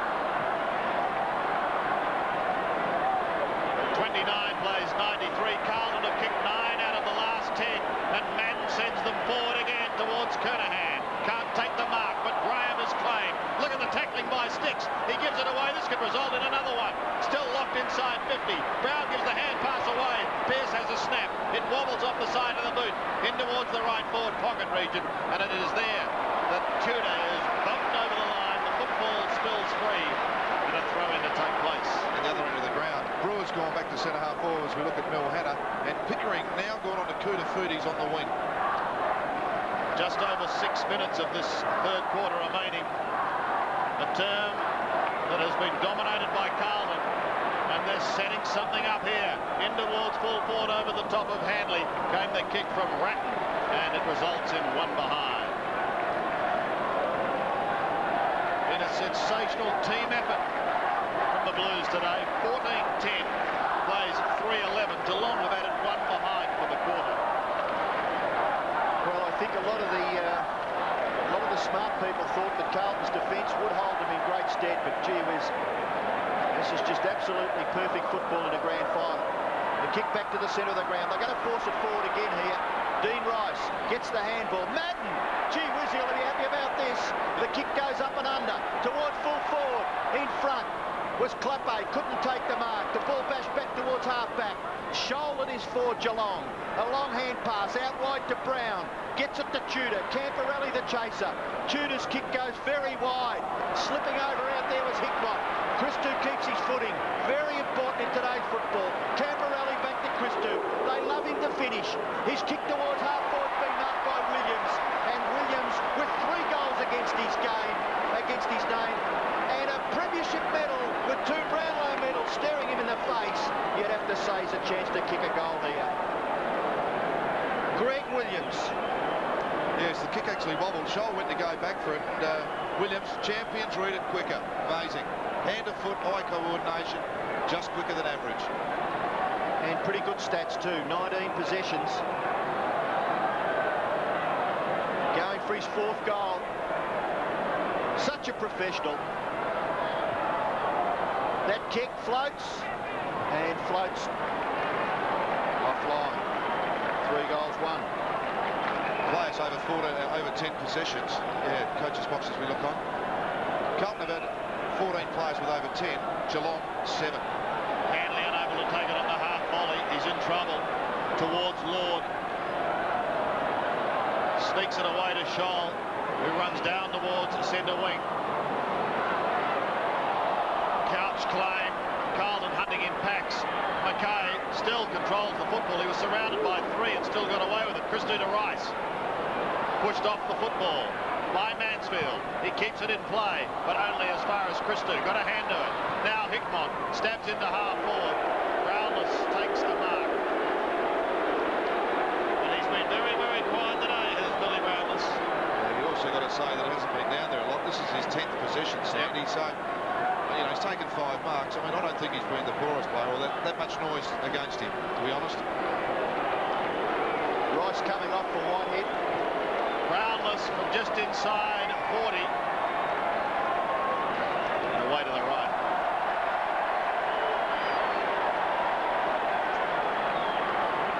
So Whitehead on. Carlton. They've still got Hogg to come on too with more legs, so looking very ominous. A real go. He hasn't missed a game this year. They've asked for more pace, Carlton. They've certainly got it. Silvani brings it back into play to Dean. The 2 veterans in that back line, and there are none better. Well, Deanie missed out a couple of years ago, but gee whiz, he's going to have a big night tonight, I would think. A short kick marked by Sexton. It's a pity that you have to talk like this, and we've still got minutes left in the 3rd term, but they're just playing so ordinary football, Geelong. The kick forward by Mansfield. Drops at the feet of Ablett. Ablett's left foot snapshot. Smothered off the boot. It goes to Brownless. He's in the square. He must kick a goal for Geelong, and he does.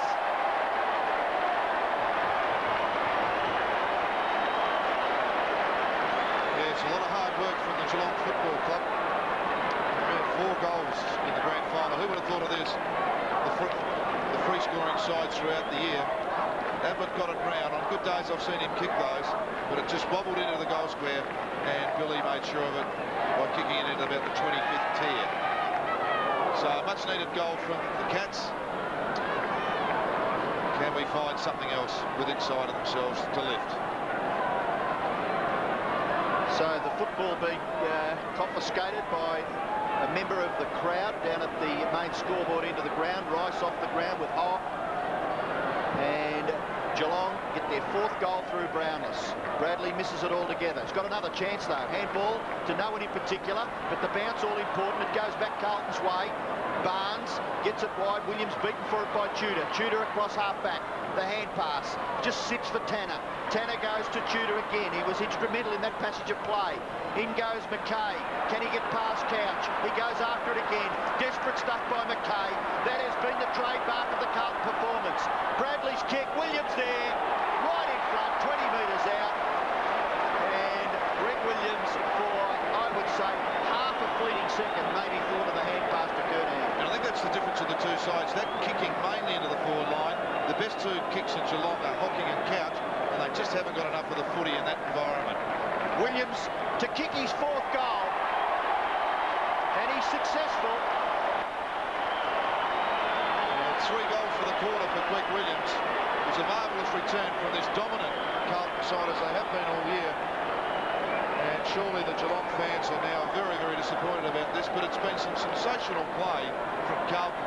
The hardness around the middle, Mackay was just sensational, wanted it more than anybody, and Bradley just sized his kick up, saw Williams run to the hole, and such a beautifully weighted kick, and Greg Williams did the rest. Happy birthday, Greg Williams. 32 today. He's going to be celebrating in more ways than one tonight. A couple of changes being made. Mitch also coming back out onto the ground for Scholl. As we go back into the centre. Brown towards half forward. Carlton into attack again. Paul Brown defends. He's ripped off the football, however. They're still charging at it. Spalding and Williams both down there. Look at Earl Spalding. Here comes Williams. He's got 4. Goes underground with the hand pass. Gives it away towards Hogg, who's back on the ground. Camporelli couldn't take it. Williams again. He gives it to Pearce. Onto the right boot goes Brad Pearce. Oh, this is another nail in the Geelong coffin.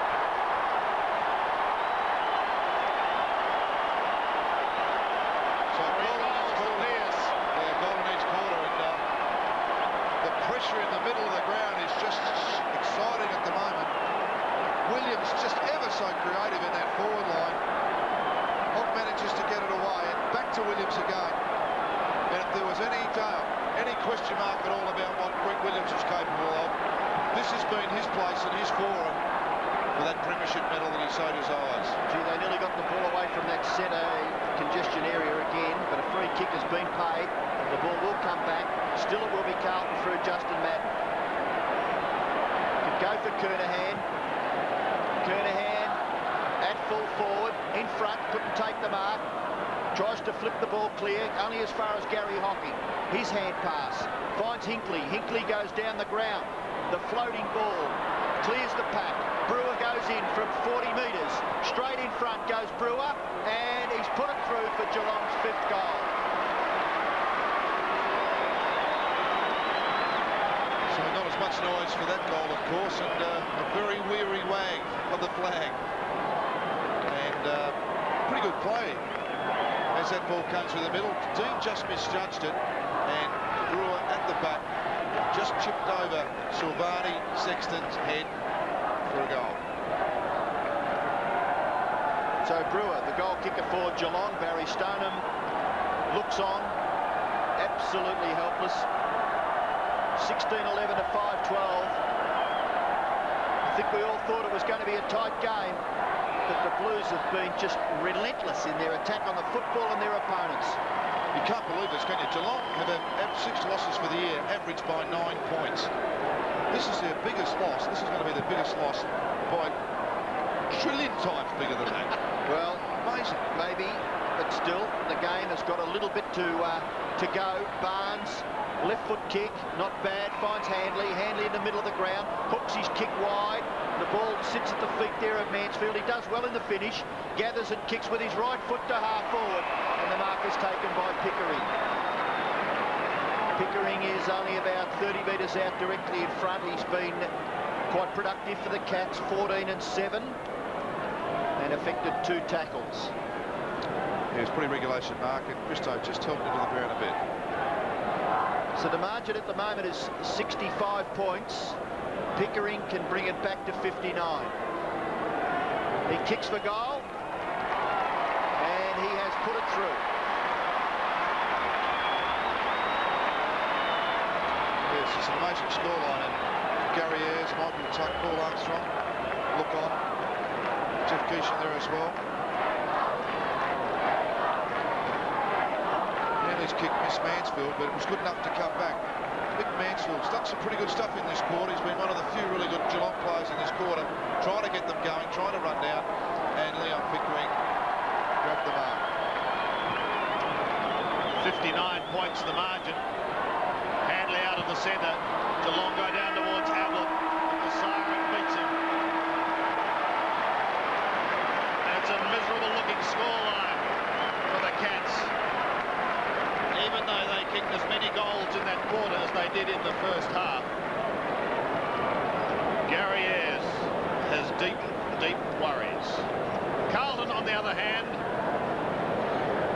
are standing by for celebrations for David Parkin. He won a flag with Hawthorn in 1970-81, he won back-to-back with Carlton in 81 and 82, and now he's looking at number 4.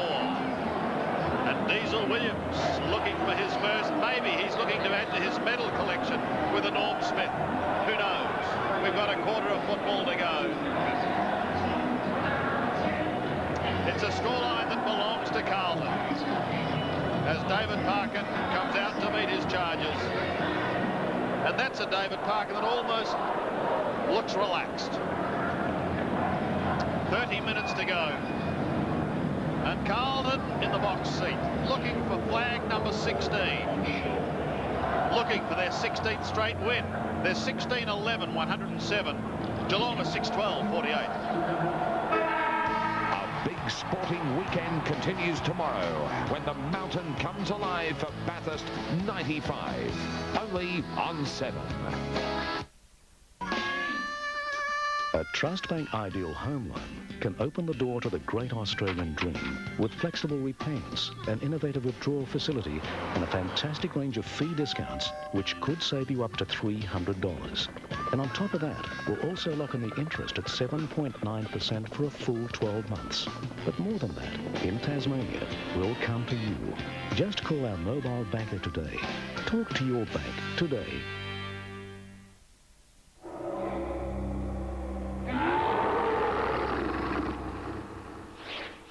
Geelong 6-12, 48. Don't forget those viewers around the country who have entered our Mark of the Year competition. Some wonderful prizes to be won in that competition, and our winners will be announced at the conclusion of today's match. So thank you all for entering as we take you down to the boundary line once again, and I think 2 gentlemen would be disappointed with this scoreline at 3/4 time to Dipper and Curls. Yes, Sandy, we obviously expected a tighter game, but I thought Gary Ayres there spoke very well to his players. Look, the players know exactly what position they're in, Curls, but he just said, look, you have nothing to lose, have a bit of pride, and just run. Just go for it and run. Yeah, well, of course, the other side's going to do the same thing, and I think this is the big difference. It's just hard to say that Carlton have got more courageous players, but I think they've got more desperate players and more committed players today. And just watching the 3/4 time huddle, David Parkin didn't even have to be there. The experienced players in the Carlton team, led by Stephen, they were directing, they were talking, they were more, pumping the boys up. They are a very, very professional unit, and that's the way they're playing their game today. And actually, it's been like that since the start of the game. The smothers from Peter Dean today is sensational. Even young Pearce, like, it wasn't even the competition, but he ran 15 minutes to get the ball. Carlton know they can win. Geelong are hoping they can win. That's the difference. Peter Dean, hasn't he been quite sensational in that smothering department? An extraordinary effort. Again, that time over Paul Couch. And he too must be a contender for the Norm Smith medal. So here we go. It's the final quarter of the 95 grand final. Carlton are 16-11. Geelong 6-12. They lead by a tick under 10 goals. Handley out of the middle. Mansfield went through without the football. He'll get another chance, however. Flicking it round his body towards half forward and Minch. Marks in front. In front of the miserly Peter Dean. He gave him plenty of attention, so Minch just gave it away to Couch. He's got to give it back to him again. The defence has just hassled them all day, right from the opening bounce. Judah passes into half forward, poorly, and Holt takes the mark. They'll get 50 metres as well. So suddenly they're well out of defence, and Carlton are going to be charging into attack. Yes, that is just absolute frustration. It really doesn't mean much at this stage, does it? Pretty lousy 50 metres too. Yes, not good real estate there. Kernahan marks just outside 50. He's been good, Sandy. I mean, I think he set the scene very early. You could see the determination written all over his face when he let that side onto the ground. Yeah, it was a pretty good kick from Hogg, up and under, and Kernahan just that metre, Ben Graham unable to get there. Well, I'm sure he more than anyone remembers the feeling in '87. He captained the side. He won their club championship award, and he topped their goal kicking in that year. And he's going to lead them today. But that kick is away to the left. Sadly, out of bounds on the full. Geelong get the ball back towards the half-back area. Tanner has taken the mark, gets the hand pass to Hinkley. Hinkley back to Tanner. Tanner goes down the wing. No one home for Geelong, and Bradley marks from behind Hocking. And you would think that Bradley has probably had the better of that duel. Gary Hocking with 13 possessions. Bradley with 16 plus a goal. Bradley gets a 50-metre penalty. Hocking rather... Well, in the finish, there wasn't much in it. But the blow that he may have attempted to throw a little earlier than that, the umpire may have seen. But Bradley with the 50 metres. What a great move. He's been playing half-back flank as well. What great discipline from this great player. Yes, I agree with you, Malcolm. I think that this player in the 21 Guernsey, well, that was the one that perhaps the umpire saw, but a couple of others were hit and misses. But Bradley, he has been a terrific player. Over 200 games, hasn't missed many in his entire career, and that kick is a goal. So well done to Craig Bradley. He's now kicked 2, but the first goal of the last term sets the Blues onto a big victory here in the grand final of 1995. Yes, and that free kick, that's Michael Mansfield and now Gary Hocking giving away free kicks at the start of this last quarter. And I suppose if there was any hope, you probably, if at all possible, should try and avoid that. I mean, it really doesn't do much for the game at this stage. 113 plays 48. Madden again. Minch gets the hand pass, sweeping wide to try and accommodate Pickering. Under plenty of pressure from Koutoufides. Hocking hurriedly gets boot the ball down towards right half forward. Hickmont takes a strong mark.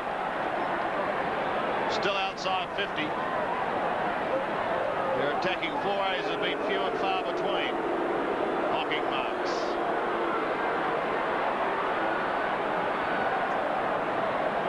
Passes again. Pickering.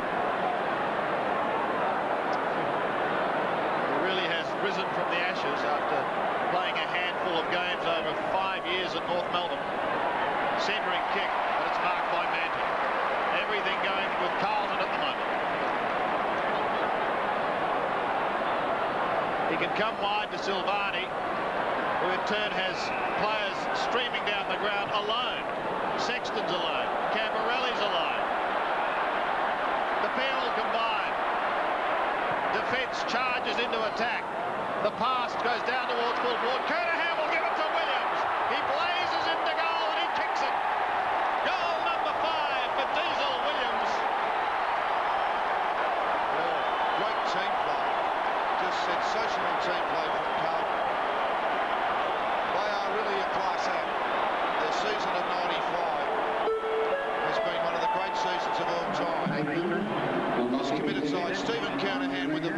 beautifully, and then Williams just chipped it underground. 5 goals in a very impressive performance from Greg Williams.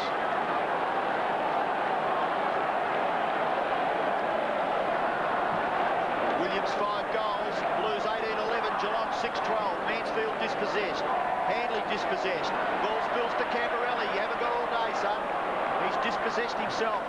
Couch goes down the ground, Manton goes out to give Sexton a hand on Brownless, but Brownless gathers, hand pass for Aaron Lord, Lord nearly run down by Hogg, Lord goes for goal, and he's missed, just off to the right. His first score for the day are behind. 6-13 to 18-11. It has been a debacle. Peter Dean, what a grand player he has been for the Carlton Football Club. Ken Hinkley off and Brett Shaw limping a bit, Ken. Terrific calling. He called them down into the pocket, then he kicked over the top to Spalding. Spalding at half-back. Kicks across his body. Down towards half-forward. Ratton probably will allow him to go over. He does. For a boundary throw in a long way away from the danger zone now for the Blues. Lofty. The Jack O'Toole of Carlton. Wes Locks sitting there with a big smile there. From the throw-in. The Brown hand pass is smothered. Barnes soccers off the ground towards McKay. Tunnels it out the back door, but it's taken by Tanner, who sweeps it over the top. Hogg will apply the pressure on Mansfield. Couch to try and keep it in. He does. Weaves one over the top towards Mensch, close to the boundary line, and taken over by Hogg. Continual pressure all day. Yes, indeed it is. And there's David Parker looking on. Pretty proud of what's going on out there today. Ken Judge also there. Is his senior coaching career about to start in the next week or so? Time will tell. Tanner over the top. Gee, there's some keenness there, isn't there? They lead by 72 points or thereabouts. They're still lousy.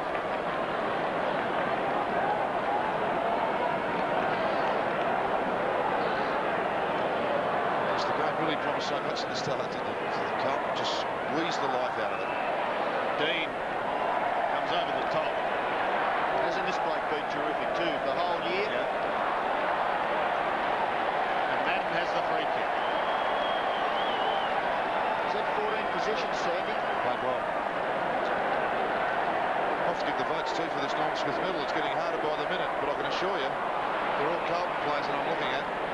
Mansfield from 60 metres. Kicks it high towards full forward, a big pack of players. Waiting down is Christo, and he did it beautifully to McKay.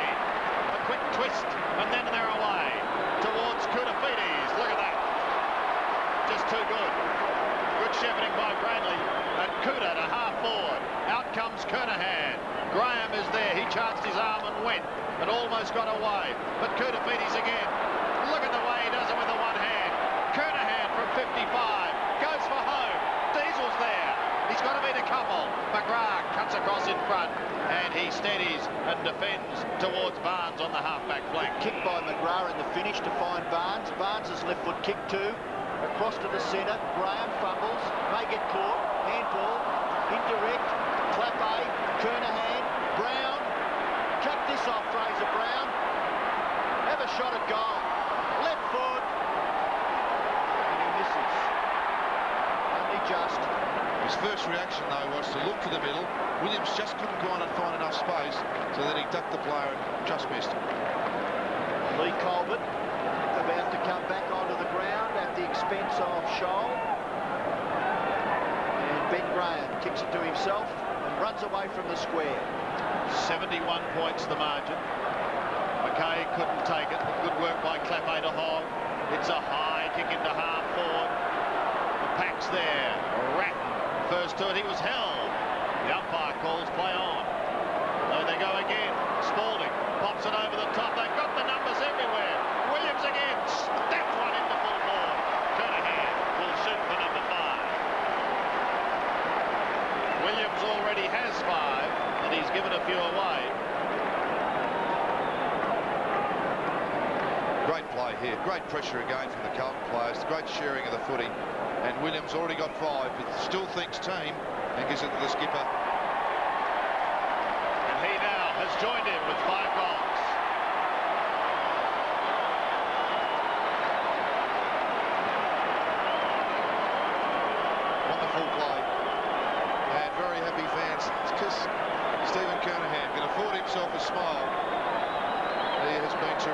Watch the way he keeps his eye on the footy. See that? Liam Pickering tries to sock it off the ground, just nudged out by Williams. And then Williams, who started the play, competed with the play, and then finished the play. Sensational play. There are 5 goals each to Williams and Kernahan, 3 to Pearce, 2 to Bradley.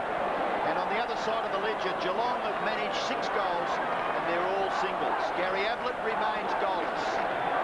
Silvani minds him on centre wing, so Ablett all the way down the ground. Madden again. Can't clear the pack. Tanner goes away for Geelong. Kicks to half-forward. Madden. You'll get a bit of pleasure out of this, Glenn Madden, because he'll have a premiership medal to hang around his neck too. Away to Hogg. Hogg is a right half-back. Kicks out towards the wing. Brown is onto it. Gets past. Then kicks in towards half-forward. There's no one home for Carlton. Geelong under pressure. Lord. Away goes Pearce. Can he get his 4th goal? Tries to get back onto his left foot. McKay, he's supposed to be playing on the back line. In goes Camperelli. Little kick by that player. Tries to find Spalding. Can't spin out of trouble. He's still got the footy, but he bashes it clear back towards Camperelli. Camperelli to the square. Back there is Barnes, and he marks safely right on the line. He's going to have to go back.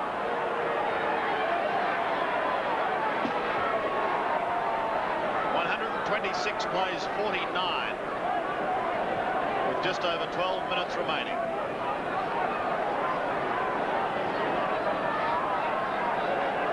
Margin 77 points. Hanley looks like he rolled his ankle in that. Yeah. So Barnes from fullback just chipped short to Lord. From the back pocket, Aaron Lord towards centre wing. Mensch trying to get his hands on the football, finishes over the line. Still see Peter Dean 5 deep, just made sure no one marked that. There's Paul McNamee, who has a big job come January with the Australian Open Tennis Championship just across the way. Madden and Mensch, won by Madden. The big man has had an excellent day. Bradley, hassle to the line, but gee, he's worked hard too for the Blues. Been a great player for a long time now. A veteran of 226 games, Craig Bradley. Handy feeling, isn't it? 10 minutes to go in a grand final, you lead by 10 goals. And a bit more. Yes, look at Koutafidis. He started in a blaze of glory, and he's going to finish in a blaze of glory. He finds Pearce on 50. What an outfit this Carlton unit is. From 52 metres. Look at the kick from Pearce. They're rocketing home now. Brad Pearce has 4, 1 in each term. And the slaughter continues. 20 goals, 12 to 6-13. Yes, it's... Koutafidis was just terrific here. Had a quiet third quarter. His first half was great. What wonderful skills. And we think back to that Bears game, and we said at the time that perhaps they were the best going around towards the end of the year. May have been true.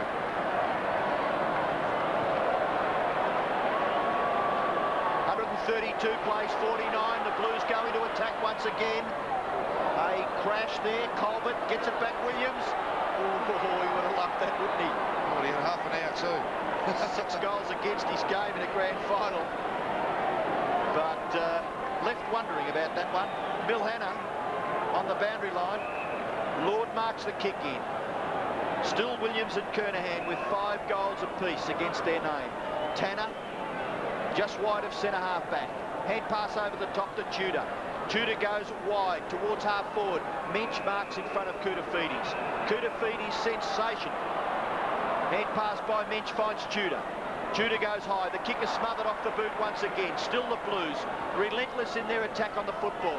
That kick goes across the face of goal, and it's been marked by Handley, who we believe may have hurt his ankle in a ruck contest 2 or 3 minutes ago. Handley will kick from about 15 metres, but the angle you can see there is his main contention. He's had a quiet day, but he hasn't been on his own. Handley Bradley kicks for goal, and he's put it through. Geelong have kicked their 7th goal. Yes, and Geelong's first goal this quarter. And in the meantime, Carlton have kicked 4.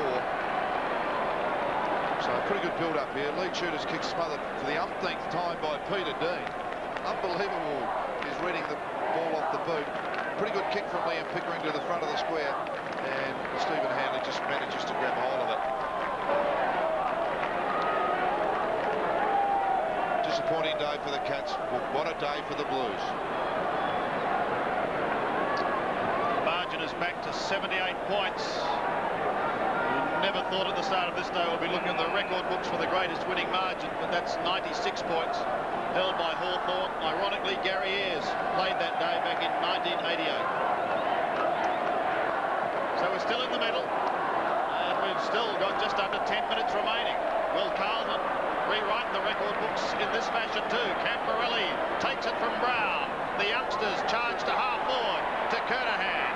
Couldn't take it cleanly. Ablett tidies up. He defends, but only down to the half-back line. And as far as Camporelli, who's got a player loose, that is Whitehead, he marks on right half forward. Silvani's down there as well. He goes for the centering kick, looking for Spalding. Barnes chips in. From half-back, John Barnes has got some runners on the outer side. McGrath is one of them. Gets around Williams. Kicks towards centre wing, towards Paul Couch. He goes up towards Hickmott. Christou is the spoiler. Brewer in for the assist. Manton gives chase. Brewer is pretty brisk. Kicks in towards half forward. Sexton chops it off again. Now it's Carlton's turn to stream away. And stream away they do. It is Hogg running down the ground. They peel off everywhere. Williams could be the target. Ablett is with him. The two champs. Silvani in for the assist. Silvani will give it to Williams. He does. Over the top he goes to Whitehead. Whitehead from 35. Finishes it off with a goal. A wonderful rebound play from that terrific back line. Sexton read the ball well. Brewer just showed him too much of the ball. And then no Geelong player touched it down the member side to end up with Adrian Whitehead. She was clean, wasn't it? Yeah, it was good. Williams absolutely knew what he was going to do when he gave that off to Whitehead. Just draw the player a bit and then just set him up. 28 possessions for Greg Williams, including 5 goals. Sensational game. It's amazing, isn't it? Whitehead has played probably most football this year, and he spent a long, long time in this grand final on the bench. Ablett with the footy. Goes down the ground. Well done by Dean. She's a hard man to keep out of best on the ground contentions, Peter Dean. His spirit, his big heart, has been the lead for Carlton today. The kick across the full-back line to Christou. Christou looks for and finds Bradley. So the Blues prepared to play possession football. Camporelli had made good position. Bradley goes further, looks for McKay. He was nearly crunched there by Colbert. And the ball spills over for a throw-in. 21 goals, 13 to 7-13. Margin is 84 points, and Bobby Davis, the coach of the last Geelong Premiership team in 1963. Whitehead takes it away. He's 50 metres from goal. Unselfishly gives it to Matthew Hogg. Matthew Hogg, well, good build-up, disappointing kick behind to the Blues. And Bobby Davis also has the honour of presenting the Premiership trophy and the medallions. He'll be doing that. Not to his beloved Cats, but to Carlton.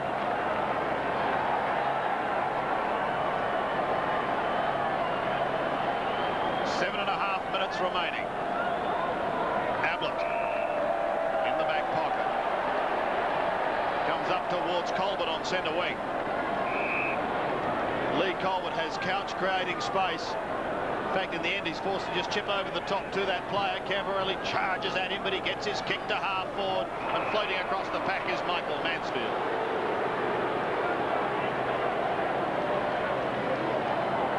Kicks and 8 marks for Mansfield today.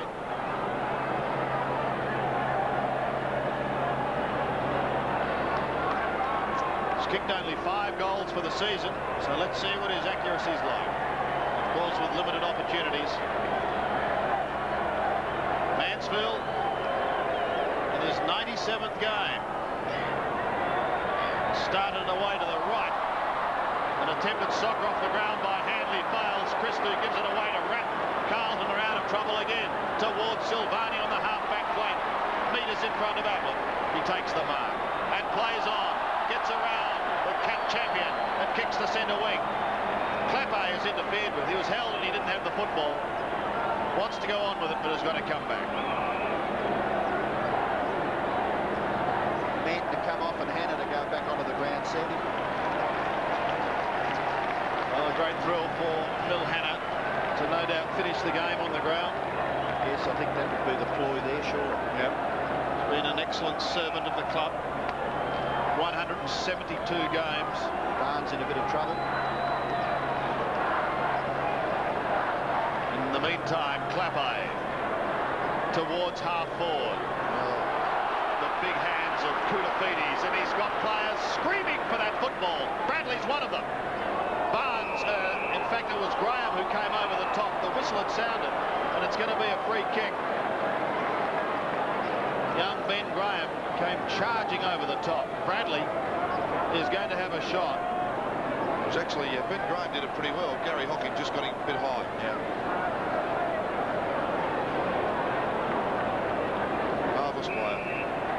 So a couple more goals required by Carlton for a record-breaking margin. That's the last thing Geelong fans want to hear. But Bradley, with 2 in the game so far, one of those kicked earlier in this quarter. 45-degree angle, 35 metres out.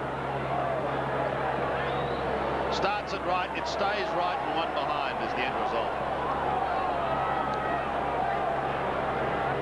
Yes, Craig Bradley. One for Gary Hocking.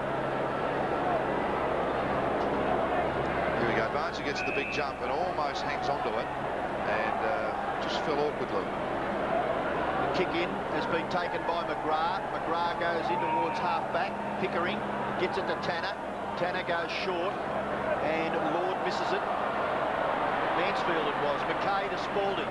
Spalding's got plenty of time. Gives away ground to Silvani. Silvani shares it with Whitehead. Whitehead can go to Brown. Brown's on his own. 65 metres from goal. Goes in towards the pocket. Kernahan knocked away by Graham for a boundary throw in about 40 metres around from the Carlton goal.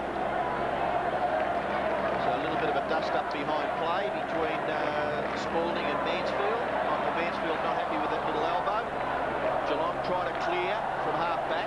Brown, handball in towards half-forward. Spalding tries to crash his way through his court and will be penalised. Advantage is paid. Geelong come away. This is Lord from centre half-back. He's kicked towards half-forward. Pretty good. Christou gets into the action, but Hickmott takes a good mark. 50 metres from goal. Goes across the half-forward line where Lord has provided the target. Lord is not that much closer. Straight in front. Goes in towards the pocket. And on his own is Handley. Too many cheers, Geelong fans. Very quiet now. 21 goals 15 to 7 goals 13. So the 1995 Premiership flag will sail away at Carlton. Handley, he's kicked a goal. Kicking from 20 metres. And he does the job right for Geelong. He's kicked his second.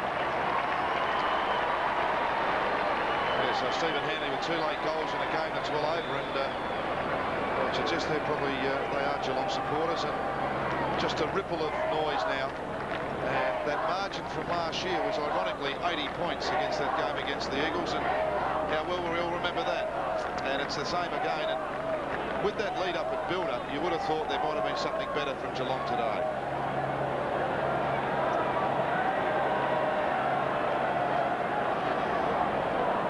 Points the margin. 21-15 plays 8-13 with under 4 minutes remaining. Tirelessly nicely. Madden goes at it again. This time his opponent was Mensch. Bradley tries to soccer off the ground and has a fresh air shot. Tanner couldn't pick it up cleanly. Neither could Whitehead. Pickering comes away. Up towards the half-forward line. Hannah caught behind, but fortune may favour him here. He paddles the ball along in front of Brewer. Still going. He shrugs off Brewer. He has a bounce on the spongy surface, and eventually Tudor rides him into the ground. It spills free to Brown. Deers smothered. Tanner fierily asks a question, but gets very little response from the umpire. Only a bounce. Not a bad effort by Brown. 21 possessions. Oh, such a cloud hanging over him. He's dominated the headlines this week, will he or won't he? Here's Lord from Tanner. Aaron Lord step passes in towards Brownless. It's too far for the boy from Jerilderie. He may get another attempt. No, it'll go towards Pickering. In towards the square. Handley. Oh, he could have had a shot. Instead, he gives it to Lord, and it's one behind. Unbelievable.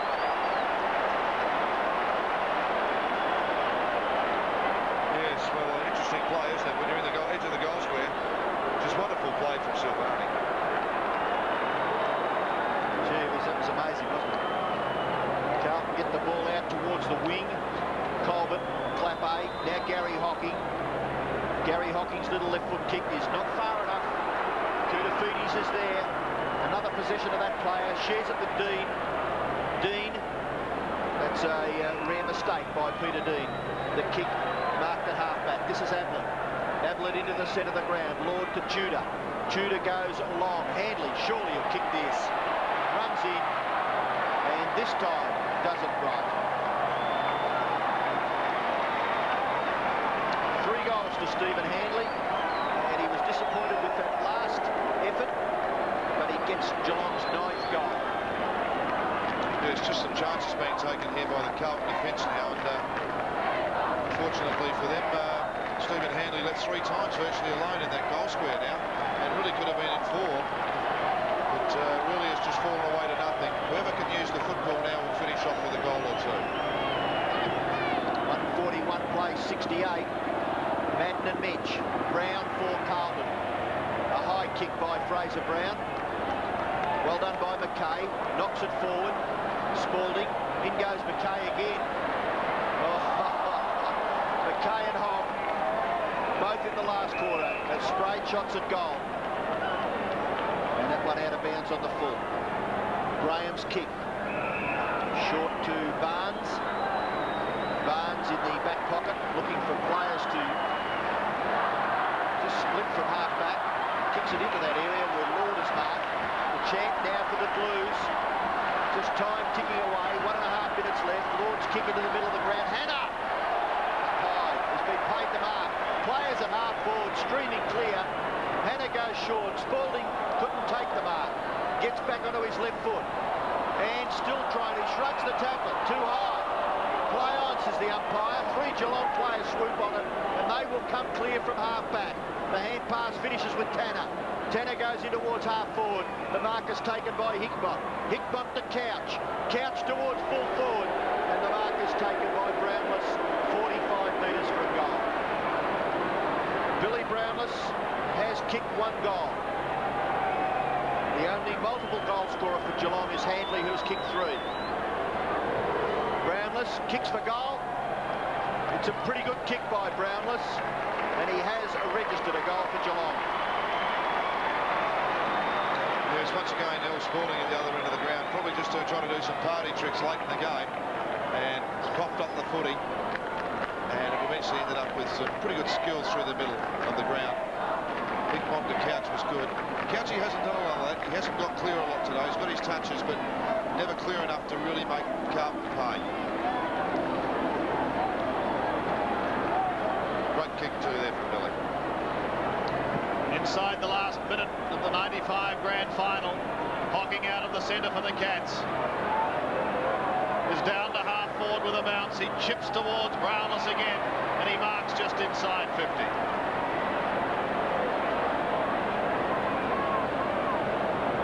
Brownless for his second, in front of a crowd of 93,670. Wonderful crowd. Carlton fans delirious with this result. He's got another one, but it matters not. Barry Stoneham. Oh, that sad face of one of the skippers tells the story. His wretched year is reflected by the game today. Yes, and the brakes have gone off from Carlton now. They got insatiable there for a while, didn't they, with their appetite to really flog the game.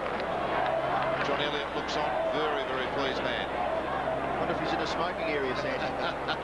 He wouldn't care at this stage, would he? 80 plays 141. I think not. Here's Bradley, looking to finish in a blaze of glory. He tumbles it down towards right half forward. Pearce comes steaming out.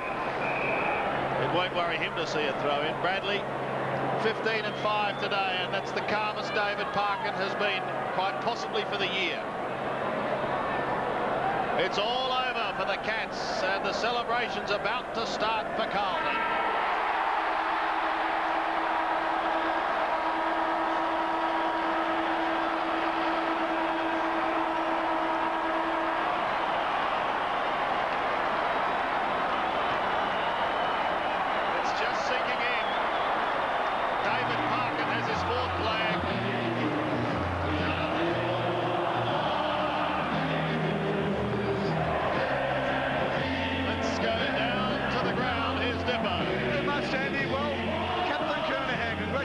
What a fantastic season it's been for the Blues. Yeah, it was. We showed we're one of the really good sides that have played for quite a while, and we beat some good opposition today by 11 goals, and it shows you how hard we are at the ball, I reckon. Now, it's been a terrific year for the Blues. I mean, records upon records, and today, a one-way win. Well, I think, you know, a bit of pressure on us all year to keep winning and keep improving, and, you know, it's probably a fairy tale to win by this much in the granny. It's really been a year for purpose. I mean, David Parker's put a lot of pressure on the players, and you've answered tremendously. Well, we're a committed bunch of blokes down here, and we're a good side. Off you go, Shane, off you go. Look out! Sauce! Yes, wonderful scenes here. What about Peter Dean? This was a mighty game. Yeah, here, Peter. First of all, individually, congratulations on a great game, and what a fantastic team effort. Yeah, great team effort, girls. That's what we've done all year. Lost a couple of games. They say to win a flag, you need three things: discipline, commitment, and team spirit. It was all there. Yeah, we had it this year. We just had a great focus this year. All the young blokes, all the old blokes, just went through the basic football things. That's all. This is bloody basic game footy. Now, you had a tough one last week. There was a minor doubt about you. Were you confident that you felt okay? The old-fashioned rule, girls. Nothing above the shoulders hurts, mate. Well done, Peter. Enjoy yourself. Thank you, Sandy. Yeah, good on you, Curls, and I'm sure that Peter Dean will most assuredly enjoy himself. A veteran of 207 games. Back to differ with one of the youngsters, yes, Brad thanks very Pearce. much, Daniel. One of the youngsters, well, 1 year with Carlton, has a terrific season of full forward and a premiership under your belt. Oh, dream come true, Dimmer. This is great, fantastic. This is what football's all about. This is my life. It's all those boys' life. Get into it. Get on it. Now, as a young fella, I mean, it is a dream come true to play in the premiership. Oh, yeah, unbelievable feeling, you know. I was a Hawthorn supporter when I was young, and I used to watch you out there, Dimmer. Good on you. Mate, this is great. I can't believe it. It's fantastic. Now, what? Off you go. Off you go, buddy. Yes, what a moment for Brad Pearce, a former Hawk dipper, and he would have loved seeing you go barnstorming down the wing. Now it is his moment and Carlton's to savour. What about Harry Madden, Robbo? He's been fantastic. Let's hear from him, Curls. Okay, Harry, they call you Harry. And you must feel great. I do. It's very emotional, and been a long week, and 17 years is a long time. Yeah, you got a little nick above the head there, but gee, were they worth it to win a grand final? Yeah, that's right. Apparently, the ones above the shoulders don't hurt too much. So, I was watching at three-quarter time. You were really pumped up trying to get the boys for that one last final quarter. Yeah. I mean,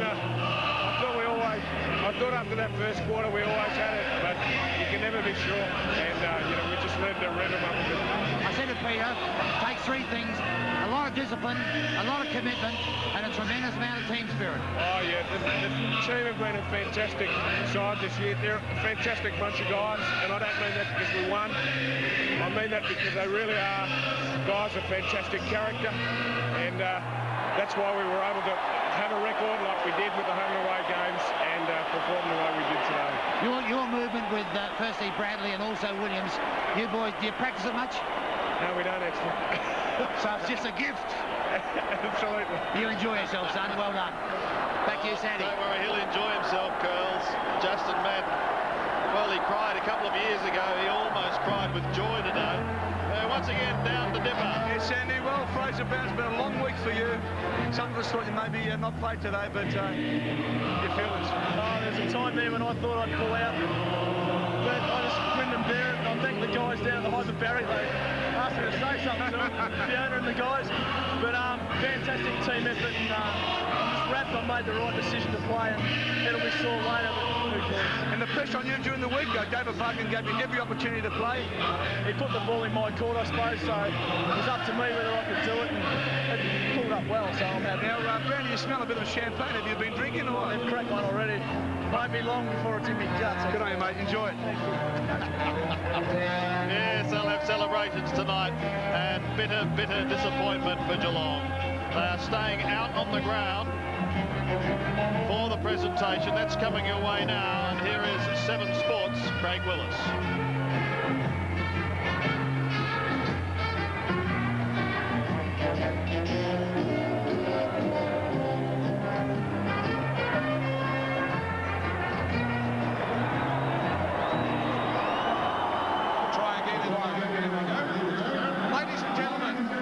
The John Coleman medal is presented during an earlier finals match.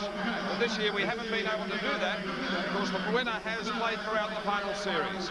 We felt it only fitting that a grand final crowd be given the chance to show their appreciation to one of the greats of the game, Gary Ablett, who won his 3rd consecutive Coleman medal by kicking 118 goals during the home and away season. To present the medal, would you please welcome the inaugural winner of the Coleman medal and former Richmond champion, Michael Roach.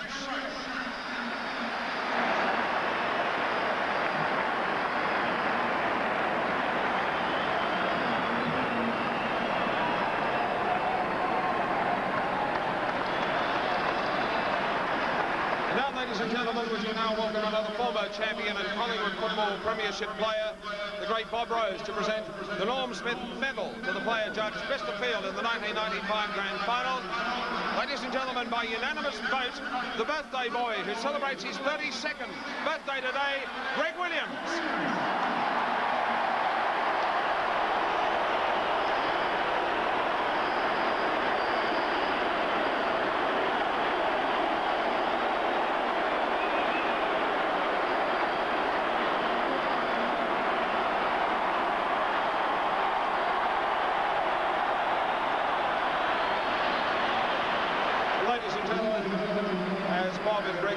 Would you show your appreciation and acknowledgement of the Geelong Football Club as they leave the arena? They have had a magnificent season and were gallant in defeat today. And it's no disgrace to be runners-up to a team of the calibre of the Carlton Football Club.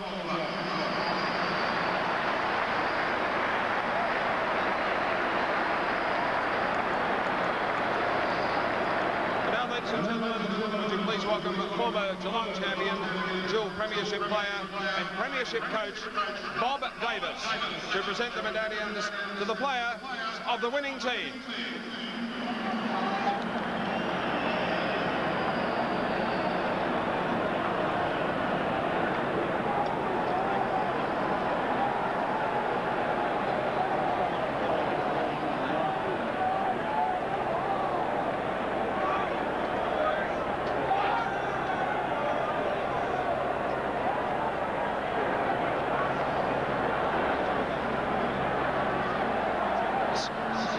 Number 1 for Carlton, Stephen Silvani.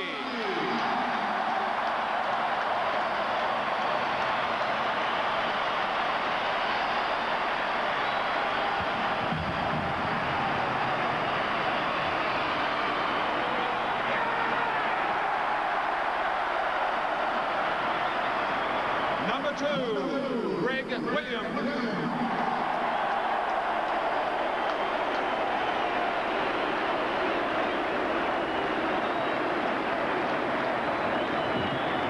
Number 5, Andrew McKay.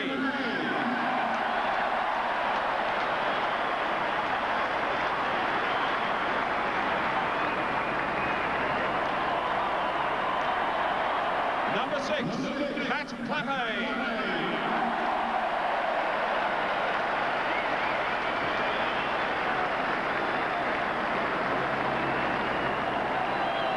Number 7, Rhett.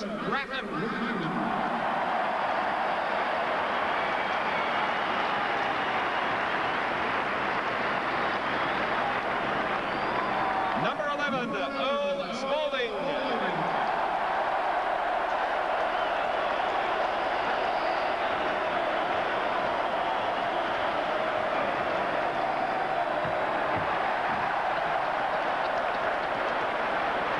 Number 13, Bill Hanna.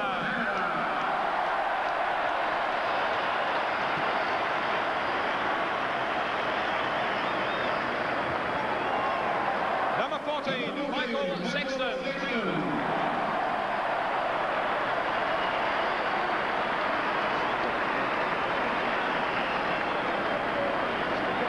Number 16, Scott Cameron.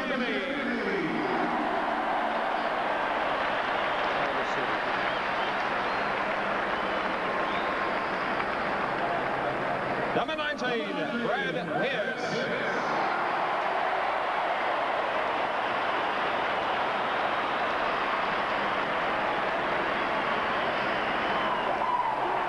Number 20, Fraser Brown.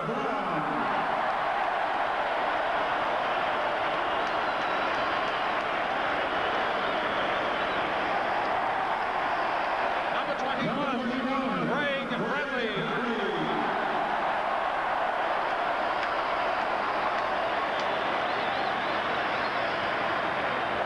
Number 22, Glenn Manton.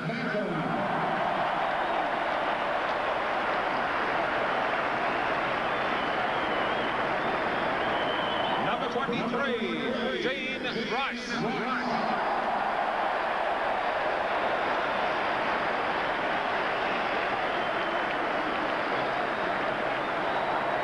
Number 32, Adrian Whitehead.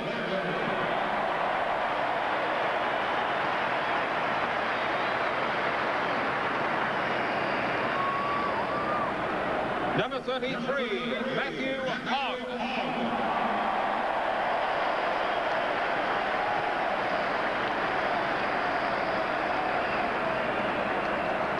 Number 35, Peter Dean.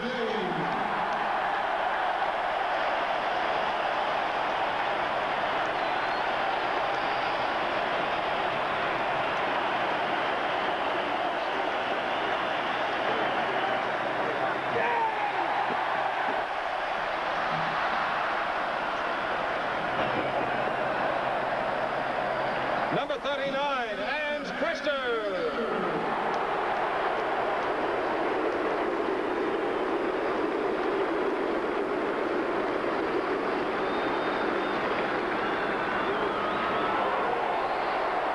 Number 43, Anthony Kudafidi.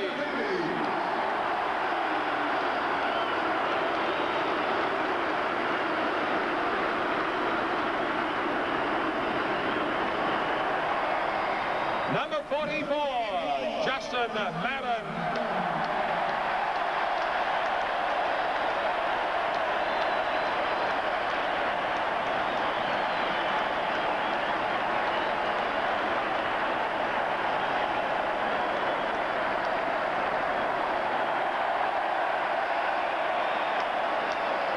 And now, please welcome to the dais, Coach David Parkin. And Carlton skipper, number 4, Stephen Bernahan.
Stephen Kernahan to take his team on the lap of honour of the MCG as the 1995 Coca-Cola AFL Premiers.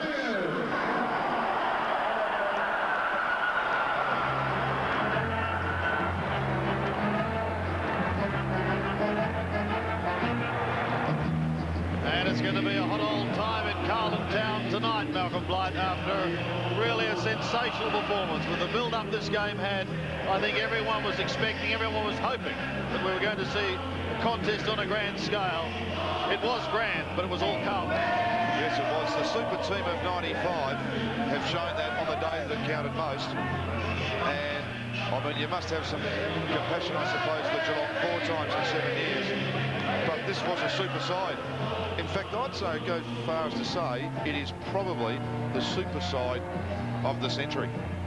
20 wins, never been done before, and then for 3 finals to win a grand final by 11 or 10 or 11 goals. It's just an unbelievable performance. And to do it by winning 16 games straight and at the same time becoming the greatest Premiership winners in the game, now with 16 flags. Is it worthwhile mentioning that they only beat the Bears by about 2 goals?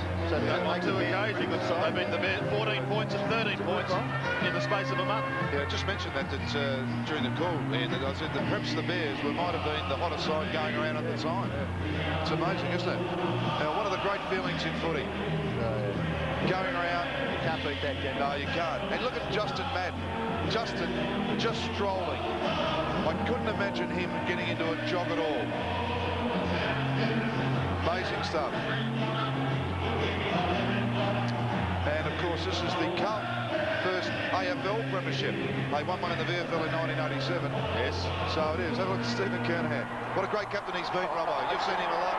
I don't think you go to bed probably until at some stage tomorrow afternoon. I think the only thing Carlton fans are hoping is that he doesn't break into the Tammy Wynette Classic, Stand By Your Man, as he did a number of years ago. I think he'll try anything in the next 24 hours. And of course, son of Serge. Well, he's been made his own name, hasn't he? Stephen Silvani. Did a fantastic job on Adelaide.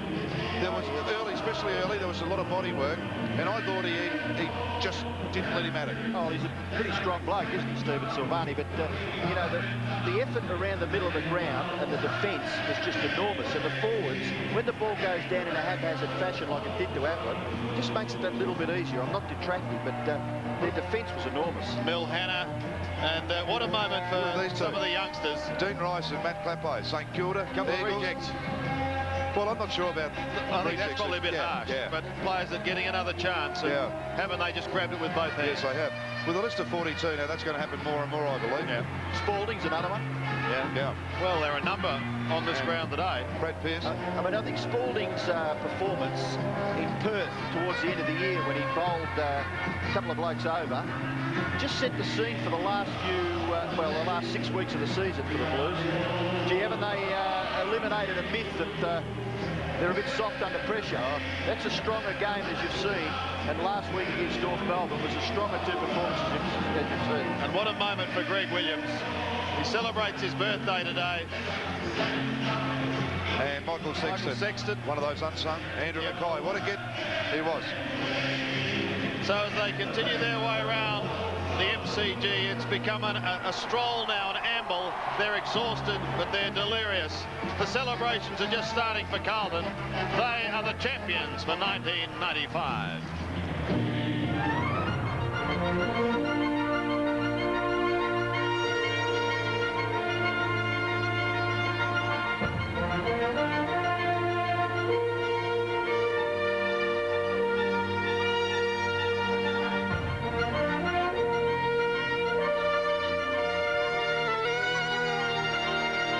Coming your way on 7 Sport, and leading the way is Bruce McAvaney. And Bruce, Robert and we at no stage really were able to get into the game, and they moved the ball well, they ran the ball well, they had a very open forward line, and just everything went right for it. They made it happen today.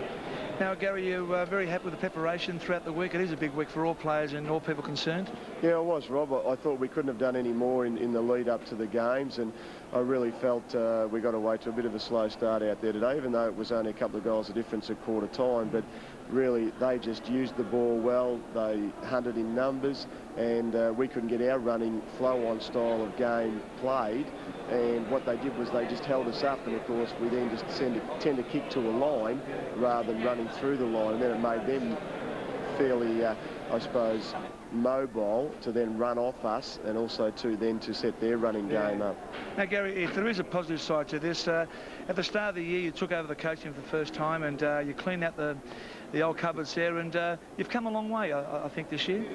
Well, maybe, Rob. Yeah. You know, I don't certainly think that's the case at this point of time. You know, we've come to a day where, in reality, we're only, you know, second before today's game, and so we've done no better or no worse off than last year. But what we had today was an opportunity to do something a bit better.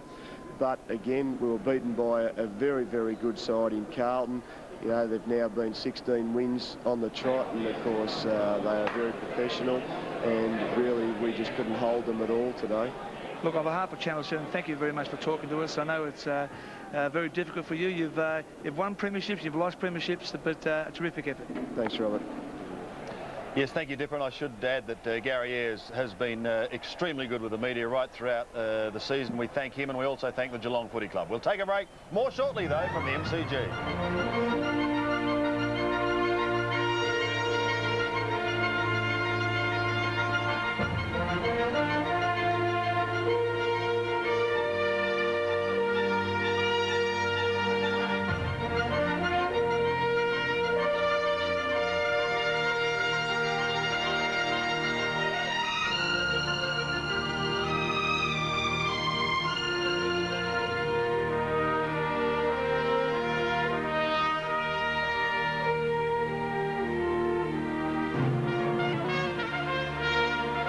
Champion Andrew McKay. Here he is with curls. Thank you, Sandy. Well, Andrew, a member of a very, very tight defensive unit back there. Yes, Curls, it was pretty hard all day. I mean, if you give them a bit of space, they seem to run all over you, so we're pretty keen to keep pretty tight back there.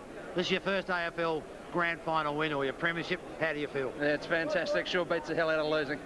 It's such a long year, and it's a very, very demanding year, and of course, if you don't win a final like this, it just seems so wasted. Yeah, that's right. I mean, it's 22 hard weeks and then the finals, and it all builds up for one game. I mean, you've had such a hard slog, and then the whole thing rides on one game, but geez, it's nice to win it. Three-quarter time, I watched your group with interest.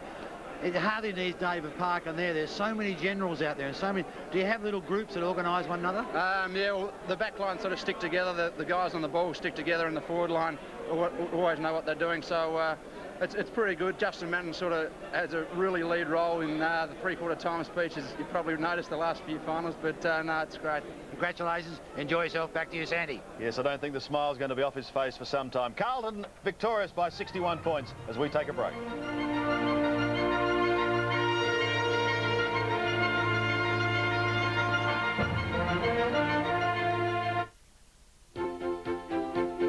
Routleys wish to advise that you can still buy a Routleys suit at $100 off the price. $100 off the price of Routleys' superb range of suits. That's an offer too good to miss. So is $75 off the price of sports coats. A huge range of styles, a sports coat to suit every taste, and $75 off the price. $100 off suits, $75 off sports coats. Now that's good news from Routleys.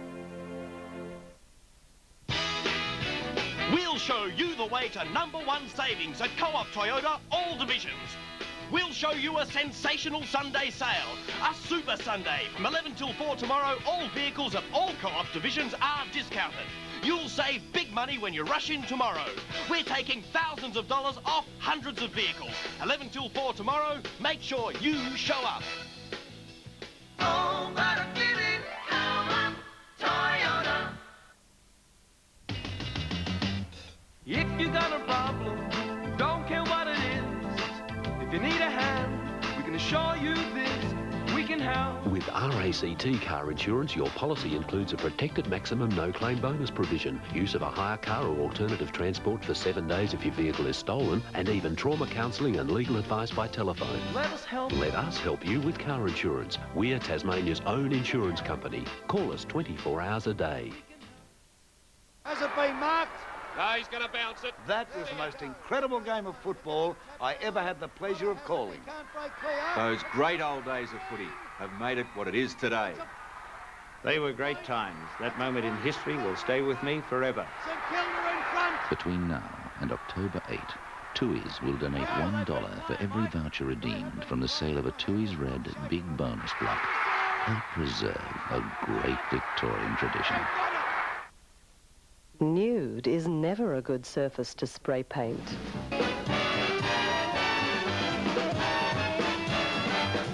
As undoubtedly in the end, the mark of the year by Melbourne flyer Sean Smith, and our winner is Craig Tatman of Olive Grove in Sunbury, Victoria.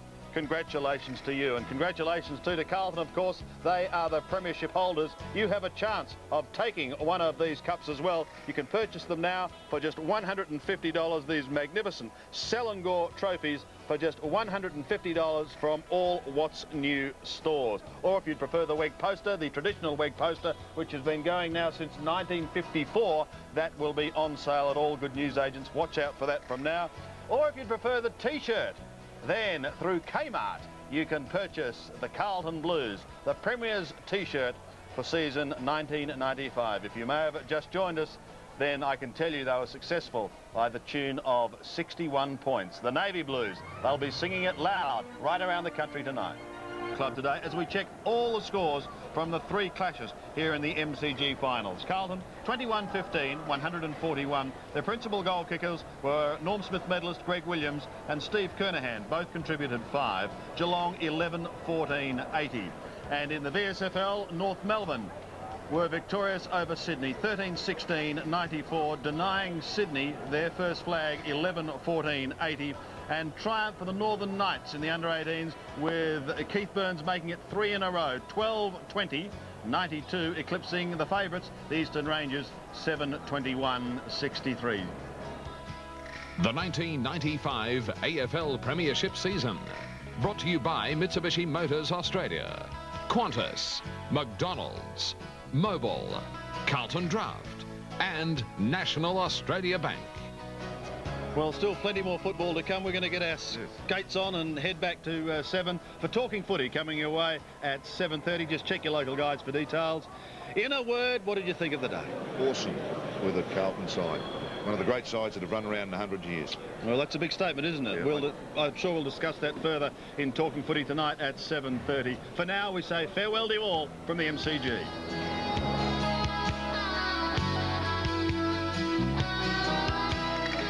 I got my scarf, got my old coat.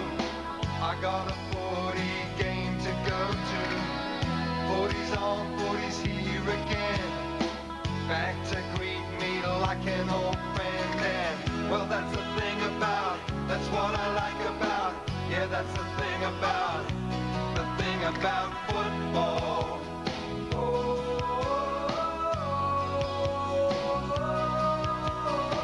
I'll meet a friend outside the ground. We'll argue over who's gonna win. He'll go for his team, I for mine. We'll watch him slug it out right to the end. And show me the crowd and I'll take my place. I'm hungry for the taste of it. Well, that's the thing about, that's what I like about. Yeah, that's the thing about football.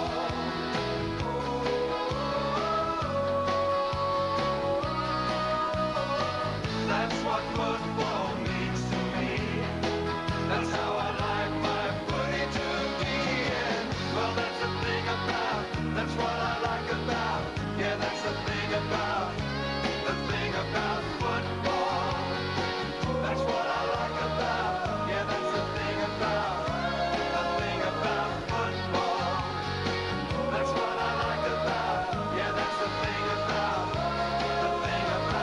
I got a long road to walk down to catch a tram to my favorite ground.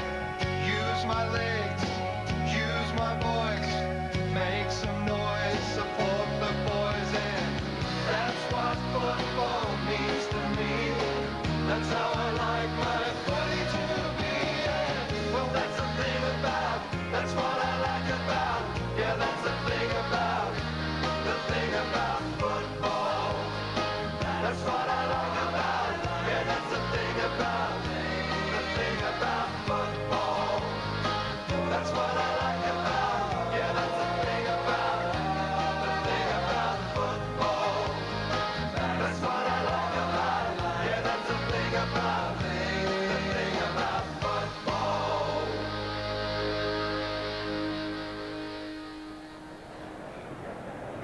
Sandy? Sandy? Hey, guys. It's me. It's the Dip.